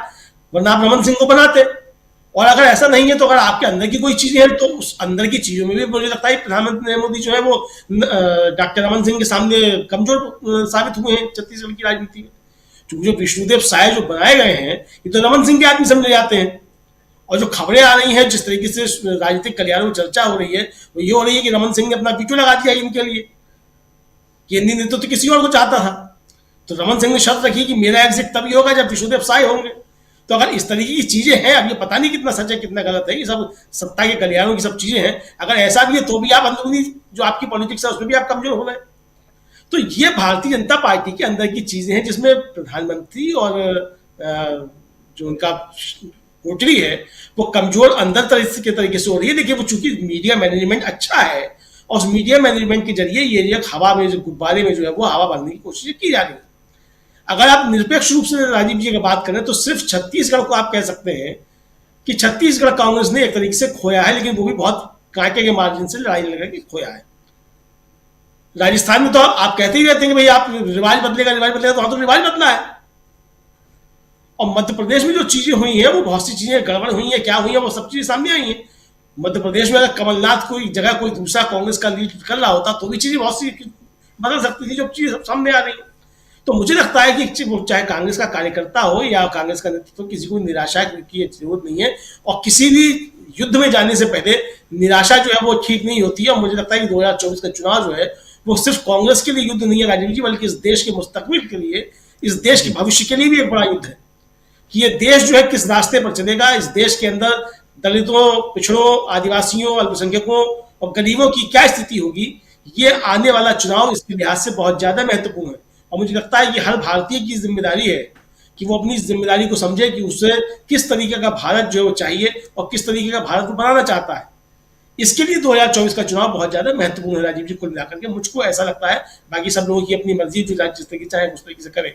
अब जो सवाल है राजीव जी वो ये है कि भाई कि छत्तीसगढ़ में हो गया, अब राजस्थान और मध्य प्रदेश जो बचा है आप वहां घोषणा क्यों नहीं कर पा रहे हैं? राजस्थान में कर दीजिए घोषणा, क्यों मंगलवार को जाएंगे वहां? राजनाथ सिंह जो पर्यवेक्षक हैं कल की सोमवार को क्यों नहीं चले जाते? मतलब कोई मुहूर्त निकलेगा कि मंगलवार को, तब उस मुहूर्त में जाएंगे राजनाथ सिंह वहां।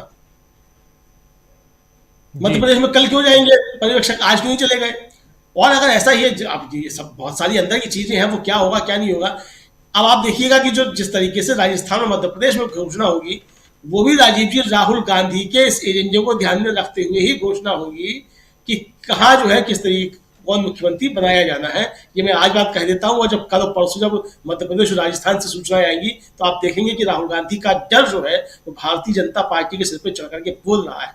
ये चीजें सामने आएंगी जब घोषणा मुख्यमंत्रियों की होगी, ये चीजें सब सामने राजीव जी। दूसरी बात यहाँ मैं जरूर कहना चाहूंगा जी की बात को जोड़ते हुए राजीव जी आखिर में, कि प्रधानमंत्री जब छत्तीसगढ़ गए थे तो उन्होंने था अपने को खुद को साहू बताया था कि मैं गुजरात का साहू हूँ।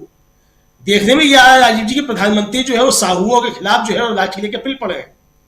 आपने अरुण साहू को नहीं बनने दिया वहां मुख्यमंत्री, और एक धीरज साहू जो साहू में ठीक ठाक कारोबारी था, आपने उसके जो है 250 करोड़ जो व्यापार के पैसे थे वो आपने जब्त करवा लिए। अब वो काला धन है कि नहीं वो तो बाद में तय होगा जब अदालत में चीजें तय होंगी, लेकिन आपने उसको सामने रखने का मौका भी नहीं दिया। तो यानी साहू बिरादरी में जो ठीक ठाक लोग हैं, मोदी जी उनको निपटाने पे क्यों तुल गए हैं ये समझ में नहीं आता अगर मोदी जी साहू में तो। जी राजीव जी, बहुत सारी बातें और बिल्कुल सही। धीरज साहू की बात हो रही है, झारखंड से राज्यसभा सांसद हैं और कांग्रेस पार्टी से सांसद हैं, और उनको लेकर बहुत सारी बातें हो रही हैं।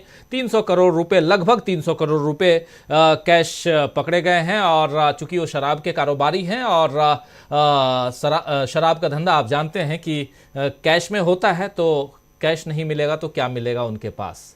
और लेकिन फिर भी सियासत है जो बिल्कुल सिर चढ़कर बोल रही है, और इसलिए भी क्योंकि सत्ता पक्ष में बीजेपी है और विपक्ष में कांग्रेस पार्टी है, और नजरें अब बीजेपी की टिकी हुई हैं झारखंड पर और ओडिशा में। ओडिशा क्या नवीन पटनायक छोड़ देंगे, और झारखंड में क्या बीजेपी इतनी आसानी से जीत पाएगी? बहुत सारे सवाल, वहां तक तो हम पहुंचेंगे, लेकिन उससे पहले आज जो बात हम कर रहे हैं 2024 में क्या कुछ हो रहा होगा, और छत्तीसगढ़ से जो तस्वीर सामने आई है उस तस्वीर को भी सामने रखने की कोशिश इसलिए कर रहे हैं कि यहां से क्या अब यह दिखाई दे रहा है कि डिफेंसिव मोड में बीजेपी है और राहुल गांधी के बताए हुए रास्ते पर बीजेपी चलती हुई दिखाई दे रही है। लेकिन क्या नकल करके आसान हो जाएगा आपका रास्ता, ये समझ रहे हैं हम। राकेश अचल जी, एक बार आपके पास फिर से आना चाहता हूं, और बहुत सारी बातें अभी तक आप सुन रहे थे अलग अलग हमारे तमाम साथियों के। अब इसको जरा आगे बढ़ाते हुए आपसे समझना चाहता हूं कि क्या कितना आसान दिखाई देता है बीजेपी के लिए 2024 की राह, और कितना आसान या कितनी मुश्किल में है इंडिया गठबंधन के लिए 2024 को पार कर पाना? राजीव जी, देखिए जो सेमीफाइनल अभी हुआ है वो भारतीय जनता पार्टी ने जीता है, इससे कोई इनकार कर नहीं सकता है। और सेमीफाइनल जिस तरीके से भारतीय जनता पार्टी ने जीता है उसे देखते हुए वो फाइनल का मैच इसी सुरक्षात्मक तरीके से खेलेगी जैसा कि हम लोग अभी बात कर रहे हैं। कि वो कांग्रेस की बिछाई बनाई पिच पर खेलेगी, कांग्रेस के उठाए मुद्दों को वो आगे लेकर खेलेगी। लेकिन हकीकत ये है कि देखिए, भारतीय जनता पार्टी का लक्ष्य कांग्रेस की तरह नहीं है। कांग्रेस सीमित लक्ष्य को लेकर राजनीति कर रही है, ये उसकी सबसे बड़ी कमजोरी है। और भारतीय जनता पार्टी 2047 तक का सोच के राजनीति कर रही है, और उस लिहाज से उसके पास एक के बाद एक के बाद एक मुद्दों का, चालों का एक लंबा इंतजाम पहले से है। और इसको देखते हुए कांग्रेस और इंडिया गठबंधन बार बार गच्चा खा जाता है। इस विधानसभा चुनाव में क्या हुआ, तीनों राज्यों में बहुत अच्छी हवा, बहुत अच्छी खबरों के बावजूद कांग्रेस चुनाव हार गई। क्यों हार गई, इसके बारे में सिर्फ इशारों में बात हुई, जिससे कहीं गड़बड़ हो गई, कहीं ईवीएम ने गड़बड़ कर दिया, कहीं नौकरशाही ने गड़बड़ कर दिया, कहीं बैलेट में हेरफेर हो गया। लेकिन इस मुद्दे को लेकर के कांग्रेस ने जिस तरीके से, जिस जिम्मेदारी से, जिस जोरदारी से बात होनी चाहिए थी, वो नहीं की। निश्चित तौर पर इन चुनाव में परिणाम जो आए वो ठीक है, सिरोधार है, सबको जनादेश तो हर कोई सिरोधार मुस्कुरा के करता है। लेकिन जो शंकाएं, जो आशंकाएं जनता के मन में आई हैं, उनके बारे में बात क्यों नहीं कर रहे। हमारी चुनाव प्रक्रिया की विश्वसनीयता ही खतरे में पड़ गई, उसके बारे में कोई बात नहीं कर रहा है। तो भारतीय जनता पार्टी तो चुनाव जीत गई है और उसने इंतजाम अपने ढंग से किया, तो वो तो बात करेगी नहीं। लेकिन कांग्रेस और इंडिया गठबंधन इस मुद्दे पर 7 दिन हो गए हैं, कुछ बात करने को तैयार ही नहीं है। और जनता के बीच में जब तक आप नहीं जाएंगे इस मुद्दे को लेकर के, तो ये जो हमारी चुनाव प्रक्रिया में मशीन घुसाई है, ये मशीन तो आगे और बड़े बड़े खेल करेगी। चुनाव हम हारेंगे, मशीन जीतेगी। और कहते हैं ना, चुनाव हार गए हम, मशीन जीत गई, लहू में भीगी हुई आस्तीन जीत गई। तो आस्तीन में लहू में भीगी रहे, कितने भी आरोप लगते रहे, वो जीतती जाएगी। तो इसको रोकना, नए चुनाव से पहले, आम चुनाव जो है उसके पहले, जो हमारे कांग्रेस के विपक्ष के जो मुद्दे हैं वो अपनी जगह है, वो स्टैंड कर रहे हैं, उनके नतीजे भी आ रहे हैं। जनता में उसकी अपील है, नहीं तो इसमें वोट कहाँ से आते 40%। लेकिन उन मुद्दों के साथ साथ हमारे जो भारत की चुनाव प्रक्रिया की विश्वसनीयता पर जो प्रश्न चिन्ह खड़े हुए हैं, इसको भी शामिल करना पड़ेगा, इसके भी हल निकालने पड़ेंगे। अन्यथा हम कांग्रेस का रास्ता आसान नहीं होगा। और जो लड़ाई धर्मनिरपेक्षता और धर्मांधता के बीच शुरू हुई थी 2 साल पहले भारत जोड़ो यात्रा के साथ, वो लड़ाई मुझे नहीं लगता है कि बहुत धारदार हो पाएगी, जब तक कि हम अपने चुनाव प्रक्रिया के बारे में बात करना शुरू नहीं करते। राजीव जी, बिल्कुल बिल्कुल आप सही कह रहे हैं। 2 बातें बहुत महत्वपूर्ण आप यहाँ रख रहे हैं, और इन दोनों बातों में सबसे बड़ी चीज़ ये है कि कैसे कांग्रेस या इंडिया गठबंधन आगे बढ़े, और अगर आगे बढ़े तो उसमें क्या क्या चीज़ें आनी चाहिए। अभी आप सुन रहे थे राकेश अचल साहब को। ज़रा आना चाहता हूँ एक बार फिर से प्रोफेसर रविकांत जी, प्रोफेसर रविकांत जी आपके पास आना चाहता हूं। यहाँ से ज़रा आप क्लोजिंग की ओर हम भी बढ़ें इस कार्यक्रम में, और यहाँ से बहुत सारी चीज़ें, बहुत ऐसी चीज़ें हैं, जैसे अभी राकेश अचल साहब कह भी रहे थे कि एक तो जो इलेक्शन कमीशन पर जो सवालिया निशान है उसको दूर करने का काम आखिर किसका है, इलेक्शन कमीशन पर दबाव डालने का काम आखिर किसका है, ईवीएम को लेकर जितने भी सवाल उठाए जा रहे हैं उससे, उन सवालों से पर्दा हटाने का काम या उसका आंसर ढूंढने का काम किसका है, विपक्ष का काम है। विपक्ष कहां है इस मामले में। दूसरी बात यह कि अगर गारंटी, मोदी की गारंटी जो चिल्लाया जा रहा है, या जो नैरेटिव यहां पर राहुल गांधी सेट कर रहे हैं, उस नैरेटिव के इर्द गिर्द घूमती हुई अगर बीजेपी नजर आ रही है, तो उससे भी ज्यादा मजबूती के साथ विपक्ष क्यों नहीं खड़ा हो पा रहा है। अभी तक इंडिया गठबंधन एक भी रैली क्यों नहीं कर पाया है। बहुत सारे सवाल तो हैं प्रोफेसर रविकांत जी, और अब समय नहीं है। और जैसा कहने सुनने में आ रहा है कि 22 जनवरी के बाद कभी भी चुनाव की घोषणा हो सकती है, तो इंडिया गठबंधन के पास समय कब रहेगा पूरे देश में घूम घूम कर प्रचार प्रसार करने का। इसलिए भी जरूरी है कि बहुत मजबूती की, और सबसे एक बहुत महत्वपूर्ण बात और रख रहे थे राकेश अचल साहब कि इतनी सारी चीजें, इतनी मजबूती के साथ आप चुनाव मैदान में कूदने के बाद भी जीत हासिल अगर नहीं कर पाते हैं, तो उन गलतियों की समीक्षा आप कर तो रहे हैं। अभी आपने कर लिया, मिजोरम में हारे, छत्तीसगढ़ में हारे, राजस्थान में हारे, इन सब की समीक्षा आपने कर ली, मध्य प्रदेश में हारे, समीक्षा आपने कर ली। लेकिन इसके आगे क्या? सचिन पायलट और अशोक गहलोत के बीच जो चल रहा था, तकरार जो थी, वो 5 साल तक चलती दिखाई दी। वैसे ही ज्योतिरादित्य सिंधिया साहब बाहर हो गए, लेकिन कमलनाथ अकेले। और उधर छत्तीसगढ़ में आप देखिए कि भूपेश बघेल और टीएस सिंहदेव के बीच आखिरी वक्त में आप टीएस सिंहदेव को डिप्टी सीएम बना रहे हैं।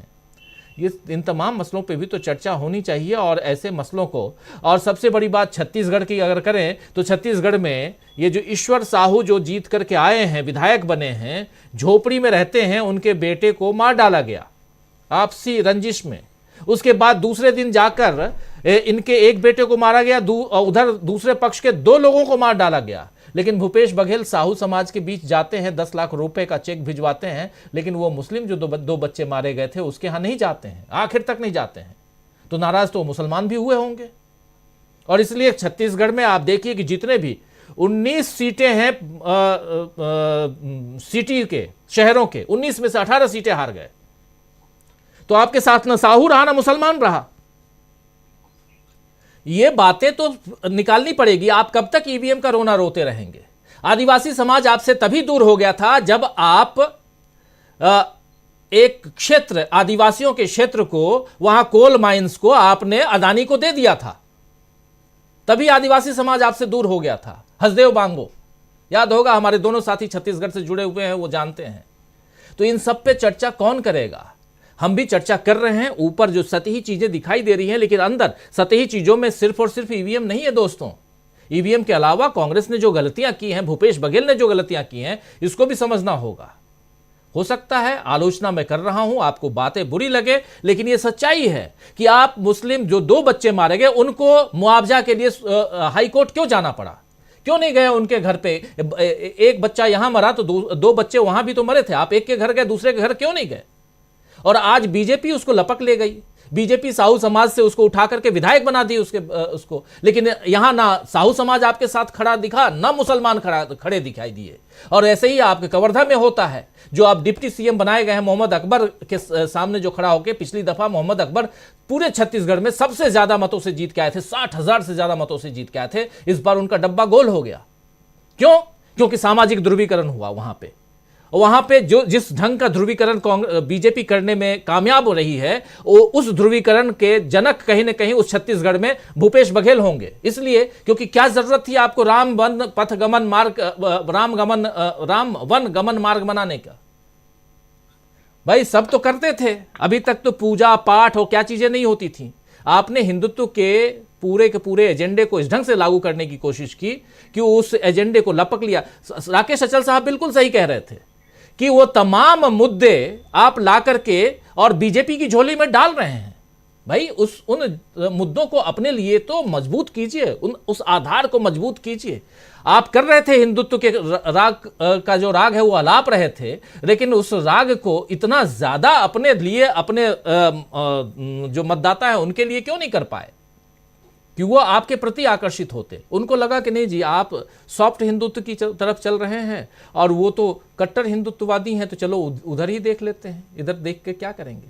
ये तमाम बातें प्रोफेसर रविकांत जी जरा आपसे समझना चाहता हूं। ये बहुत अहम मुद्दा जो मैं यहां रख रहा हूं, चाहे दलितों की बात हो, आदिवासियों की बात हो, चाहे साहू समाज की बात हो, चाहे मुस्लिम समाज की बात हो। और मैं दावे के साथ कह रहा हूं, कांग्रेस को अगर 2024 का चुनाव जीतना है, कांग्रेस के जो साथी इस कार्यक्रम को सुन रहे हैं वो कान खोल के सुन लें, उनको छत्तीसगढ़ में ऑपरेशन करना होगा, हारे क्यों।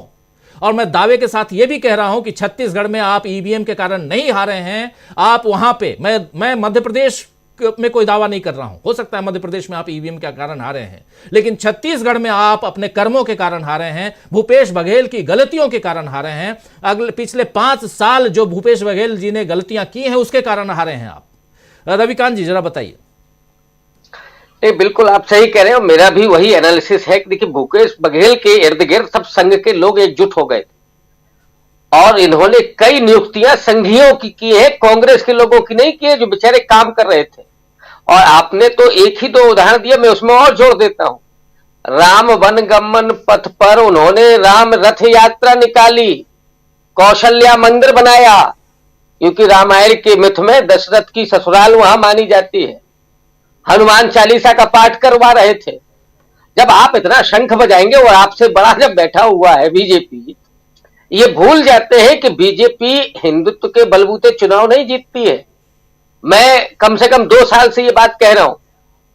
बीजेपी के जीतने का जो असली फॉर्मूला है वो है सोशल इंजीनियरिंग, और हिंदुत्व उनके लिए विपक्ष को जाल में फंसाने के लिए है, लोगों के उसको भुलावा देने के लिए है कि महंगाई, गरीबी, भुखमरी, बेरोजगारी ये मुद्दे गायब हो जाए, उसके लिए वो हिंदुत्व है।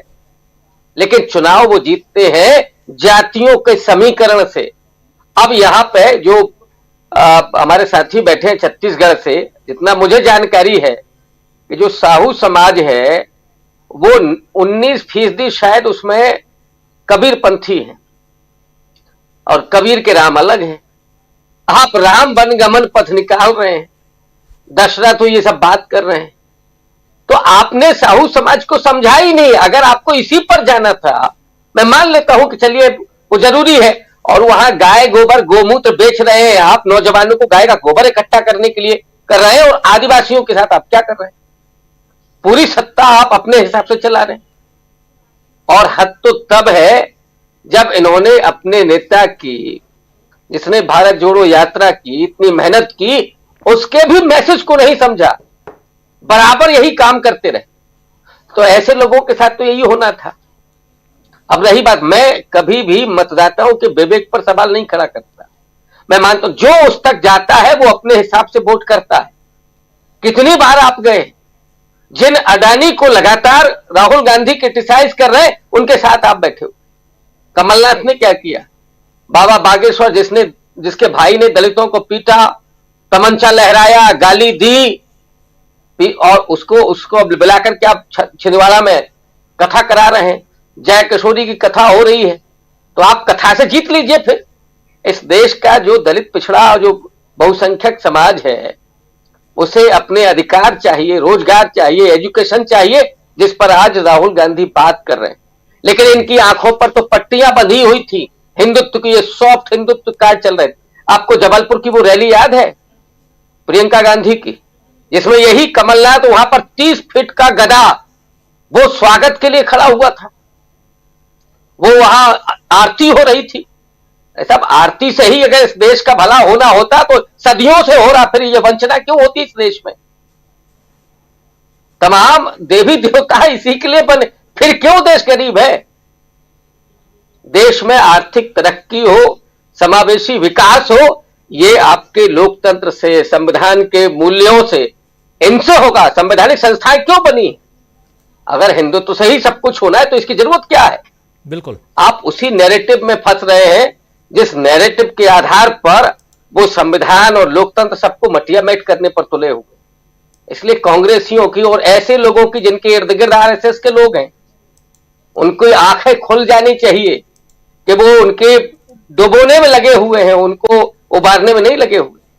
जी राजू जी, बिल्कुल सही कह रहे हैं आप, और ये बात समझने की जरूरत है यहाँ कि कैसे खासकर कांग्रेस को सचेत होने की जरूरत, और खासकर छत्तीसगढ़ में चूंकि आज वहां आदिवासी मुख्यमंत्री बीजेपी ने दे दिए, इसलिए भी अब यहां से आगे क्या कुछ करना है ये कांग्रेस को समझना होगा। लेकिन कांग्रेस के जो चाहने वाले लोग हैं, जो कांग्रेस के वोटर्स हैं, जो कट्टर कांग्रेस समर्थक हैं, उन लोगों को भी निराश होने की ज़रूरत नहीं है। बहुत कुछ उम्मीद की किरणें बाकी हैं।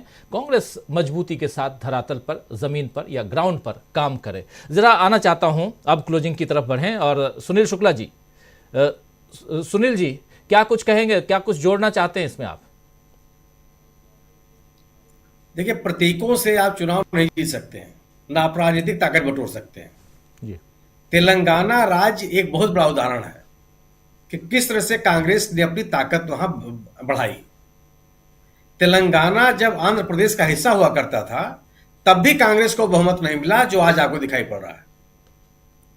भारत जोड़ो यात्रा के बाद, भारत जोड़ो यात्रा के दौरान राहुल गांधी तेलंगाना में 18 दिन रहे, और वहां से निकलने के बाद उनकी यात्रा जब वहां पूरी हो गई तो आज जो वहां के उप मुख्यमंत्री हैं विवेक मार्ग साहब, वह यात्रा पर निकल गए। वह 4 बार के विधायक हैं, दलित नेता हैं, और उन्होंने कांग्रेस के संगठन को मजबूत किया और कांग्रेस किया। जो कांग्रेस अपने आश्वासनों को लेकर के लोगों के बीच में जा रही थी, उस नारों को, आश्वासनों को लोगों तक पहुंचाने का काम किया और लगातार सड़क पर रहे अपनी राजनीतिक गतिविधियों के माध्यम से। इस रेवंत रेड्डी जैसा एक नेता पार्टी को मिला और विक्रमार्क जैसा एक संगठनकर्ता पार्टी के पास पहले से ही था, और उन्होंने अपनी राजनीतिक गतिविधियों को लगातार जारी रखा। जो मध्य प्रदेश में क्या स्थिति है, मैं तो व्यक्तिगत रूप से कभी भी कमलनाथ को जन नेता कहीं मैं माना ही नहीं। आप 8 बार के MP हैं, सब ठीक है, लेकिन आप एक इलाके विशेष तक सीमित है और अपने संसदीय क्षेत्र को आपने ठीक रखा। लेकिन एक जन नेता के रूप में आपकी भूमिका और राजनीतिक गतिविधियां आपकी लगातार चलती रही हूं, ये ऐसा कभी नहीं रहा। मैं भूपेश बघेल को लेकर के हम लोग इतनी आलोचना करें, गवर्नेंस के साथ साथ जो एक राजनीतिक मैसेजिंग होनी चाहिए थी, वह कांग्रेस देने में विफल रही। मतलब मैं ये नहीं सोच पाता कि जो वहां का आदिवासी मतदाता है वह कांग्रेस को छोड़ के चला गया, और उन आदिवासियों को बेहतर शिक्षा देने के लिए, उनको बेहतर जीवन देने के लिए बघेल सरकार ने ढेर सारे काम किए, लेकिन कहीं ना कहीं आप पॉलिटिकल मैसेजिंग में आप फेल हो गए। तो आप ये जानिए कि पब्लिक कनेक्ट बेहतर बनाना ये सबसे बड़ी आवश्यकता है, जो कांग्रेस के पास कहीं नहीं दिखाई पड़ती। राजनीतिक गतिविधियां आपकी अचानक शुरू होती है, फिर अचानक बंद हो जाती है, कहीं आप दिखाई नहीं पड़ते हैं, क्या करते हुए दिखाई पड़ रहे हैं। मैं मानता हूं कि अब कांग्रेस के लोगों के लिए तेलंगाना में की राजनीति में वापस आना एक अध्ययन का विषय है कि आखिर वो कौन से कारण है। मैं मानता हूं कि बीजेपी का वहां अस्तित्व नहीं था, लेकिन बीआरएस जैसी पार्टी को हराना सामान्य बात नहीं है। तेलंगाना को बनाने में बीआरएस की भूमिका रही है। केसीआर साहब के आंदोलन का बहुत बड़ा रोल रहा है वहां, और केसीआर ने भी दलितों के लिए काम किया है, किसानों के लिए बहुत सारा काम किया जी। बावजूद इसके लोगों ने उनको खारिज कर दिया, क्योंकि कांग्रेस ने लगातार अपने राजनीतिक गतिविधियों में शामिल रही और सरकार के खिलाफ एक एंटी इनकम्बेंसी का माहौल बनाने में सफल होगी। उनके नेता लगातार सड़कों पर रहे, लोगों से उनका कनेक्ट बहुत बेहतर होता चला गया, और जो संदेश था वो पहुंचाने में कामयाब हो गए वो। और जिसकी बात कही जाती है कि आखिर बीजेपी के आश्वासनों पर लोग विश्वास कर लेते हैं और कांग्रेस के आश्वासनों पर विश्वास नहीं कर पाते, इसकी वजह यही है कि आप लोगों के बीच में है ही नहीं है। अगर आप लोगों के बीच में जाएंगे, जो बिरकमार्क ने किया तेलंगाना में, या आदर्श स्थिति है वहां की, या उस जो राजनीतिक गतिविधियों का एक तरीका रहा तेलंगाना में, मुझे लगता है कि हिंदी बेल्ट के अन्य राज्यों में भी कांग्रेस के लोगों को अपनाना चाहिए।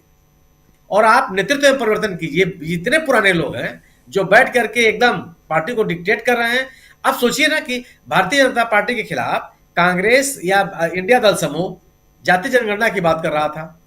पूरे चुनाव में किस नेता ने जाति जनगणना की बात की? कमलनाथ ने कहां बात किया? दिग्विजय सिंह कहां बात करते नजर आए? पार्टी का कार्यकर्ता कहां निचले स्तर पर इसकी बात कर रहा था कि हम पिछड़ों को या आर्थिक रूप से विपन्न लोगों को हम आगे लाना चाहते हैं, हमारी पार्टी की यह नीति है। इस आप भी प्रतीकों से आपका काम नहीं चलने वाला है। अगर आप बीजेपी जैसी मजबूत पार्टी के बीच अगर कोई संदेश लोगों के बीच में देना चाहते हैं, तो बहुत संगठित तरीके से अपनी निरंतरता के साथ और एक प्रतिबद्धता के साथ ही दे सकते हैं, जो अभी कांग्रेस में कम से कम दिखाई नहीं पड़ रही है, और चुनाव में भी नहीं दिखाई पड़ा। एक अच्छा खासा जीता हुआ चुनाव पार्टी आ रही है जी। कम से कम छत्तीसगढ़ का चुनाव तो जीता हुआ चुनाव था ही, और बिल्कुल आप सही कह रहे हैं। एक जीते हुए चुनाव को कैसे जीती हुई बाजी कैसे हार जाते हैं, उसका नमूना छत्तीसगढ़ है। मैं अभी भी बार बार कह रहा हूं, मध्य प्रदेश में हो सकता है बहुत कुछ हुआ हो, बहुत सारे खेल हुए हों, और राजस्थान में रोटी पलटने से लेकर राजस्थान में भी इतनी शानदार योजनाओं को ग्राउंड पर लाके और एक जनता तक उन बातों को पहुंचाने में आखिर कांग्रेस ने इतनी देर क्यों कर दी? आपस में लड़ते रहे। तो ये सारी बातें हैं, इस पर कांग्रेस को ध्यान देना होगा। और जब आप सिर्फ ईवीएम का रोना रोकर कहेंगे कि नहीं जी हार गए, तो 2024 सामने है। और इसलिए भी ये बातें, क्योंकि 22 बार मैं ये बात कह रहा हूं कि 22 जनवरी को राम मंदिर के उद्घाटन के बाद कभी भी मोदी जी रात को 8 बजे आएंगे और कहेंगे कि अब बस हो गया, और दूसरे दिन आप देखेंगे इलेक्शन कमीशन की तरफ से प्रेस कॉन्फ्रेंस हो जाएगी कि हाँ अब चुनाव की घोषणा हम कर रहे हैं। तो आप इंतज़ार मत कीजिए, आप मैदान में कूदिए, ये कहना है। और आपकी तरफ यानी कि कांग्रेस या इंडिया गठबंधन की तरफ करोड़ों लोग देख रहे हैं, 5 राज्यों में से 4 राज्य में अगर आपको ज्यादा वोट, 10 लाख ज्यादा वोट अगर मिले हैं तो ये लोग आपकी तरफ देख रहे हैं, इसलिए मिले हैं। तो इसलिए भी यहां कांग्रेस को ज्यादा सजग सचेत रहने की जरूरत है। इसलिए ये बातें और ये क्रिटिसिज्म जरूरी है, इसलिए भी कि अगर आप चीर फाड़ नहीं करेंगे आपको पता ही नहीं चलेगा कि आपने गलती कहां कर दी, इसलिए जरूरी है। सिर्फ ये कह देने से, भूपेश बघेल जी ने कहा कि ईवीएम के कारण हम हार गए, लेकिन ईवीएम ही मात्र मसला है या कुछ और भी है? जो लोग छत्तीसगढ़ से हैं, और मैं बहुत, चूंकि मेरी कर्मभूमि छत्तीसगढ़ है और मैं लगभग छत्तीसगढ़ का ही हूं, ये मान लीजिए। पैदा भले बिहार में हुआ लेकिन लगभग छत्तीसगढ़ का हूं। इसलिए भी मैं कहता हूं कि छत्तीसगढ़ मुझसे ज्यादा कौन जानता है, वहां की राजनीति मेरे से ज्यादा बेहतर कौन समझ सकता है। और यहां चूंकि ये चर्चा कर रहा हूं, हमारे 2 साथी हैं ही छत्तीसगढ़ के, प्रमोद अग्रवाल जी और डॉक्टर दीपक पाचपोर जी। इनसे बेहतर भी कौन बताएगा। अखबार हमारा निकलता है छत्तीसगढ़ में 4 जगहों से। इसलिए भी कहता हूं कि और वहां अगर भूपेश बघेल की गलतियां हैं तो वो सामने आनी चाहिए। अब इसलिए आनी चाहिए क्योंकि अब वहां भूपेश बघेल जी मुख्यमंत्री नहीं है, आज से कार्यवाहक मुख्यमंत्री थे, अब एक नया मुख्यमंत्री बीजेपी ने दे दिया, इसलिए भी। तो खैर, बहुत बहुत शुक्रिया अदा करना चाहता हूं। प्रमोद अग्रवाल जी, आपके पास नहीं आ रहा हूं, माफी चाहूंगा, लेकिन बहुत बहुत समय आप लोगों का ले लिया, इसलिए और आपने समय दिया, इसलिए बहुत धन्यवाद आपका। राकेश अचल साहब, प्रोफेसर रविकांत जी, प्रमोद अग्रवाल जी, सुनील शुक्ला जी, शानदार क्लोजिंग कमेंट के लिए, डॉक्टर दीपक पाचपोर जी और अमलेंदु उपाध्याय जी, आप सबका बहुत बहुत धन्यवाद, बहुत शुक्रिया आप लोगों का। और आप तमाम साथी हमारे साथ जो बने हुए हैं, जुड़े हुए हैं। आज चर्चा थोड़ी छत्तीसगढ़ की ज़्यादा हो गई, खिंचाई भी थोड़ी सी ज़्यादा हो गई, लेकिन ज़रूरत है, इसलिए ज़रूरत है कि ये सब ग्राउंड पे है, ऐसा इन बातों को समझना होगा। अदानी का नाम चस्पा जिस दिन हुआ भूपेश बघेल के साथ, आपके नेता यहां दिल्ली में अदानी के खिलाफ मुहिम छेड़े हुए हैं। आप अदानी को कोल माइंस देने क्यों जा रहे हैं, ये चर्चा तो होगी। यही बात आप याद कीजिए कि गोदी मीडिया जिसको कहते हैं, हालांकि मैं ये गोदी मीडिया वर्ड यूज नहीं करता हूं, मैं ये कहता हूं कि मीडिया का एक धड़ा। तो वो जो मीडिया का एक धड़ा है वो बार बार यही बातें अदानी की बात करता हुआ दिखाई क्यों दे रहा था। तो ये सारी बातें हैं जिसमें चर्चा होनी चाहिए। और इन 5 राज्यों में से अगर इन 5 राज्यों के चुनाव की समीक्षा कांग्रेस को करनी है तो उनको छत्तीसगढ़ की समीक्षा करनी पड़ेगी, एक बार नहीं बल्कि बार बार, और ये सारी गलतियां दूर हो जाएंगी। 2024 चुनाव में कांग्रेस पार्टी या इंडिया गठबंधन की जीत की तरफ बहुत निगाहें टिकी हुई हैं। बहुत लोग उम्मीद भरी आंखों से देख रहे हैं।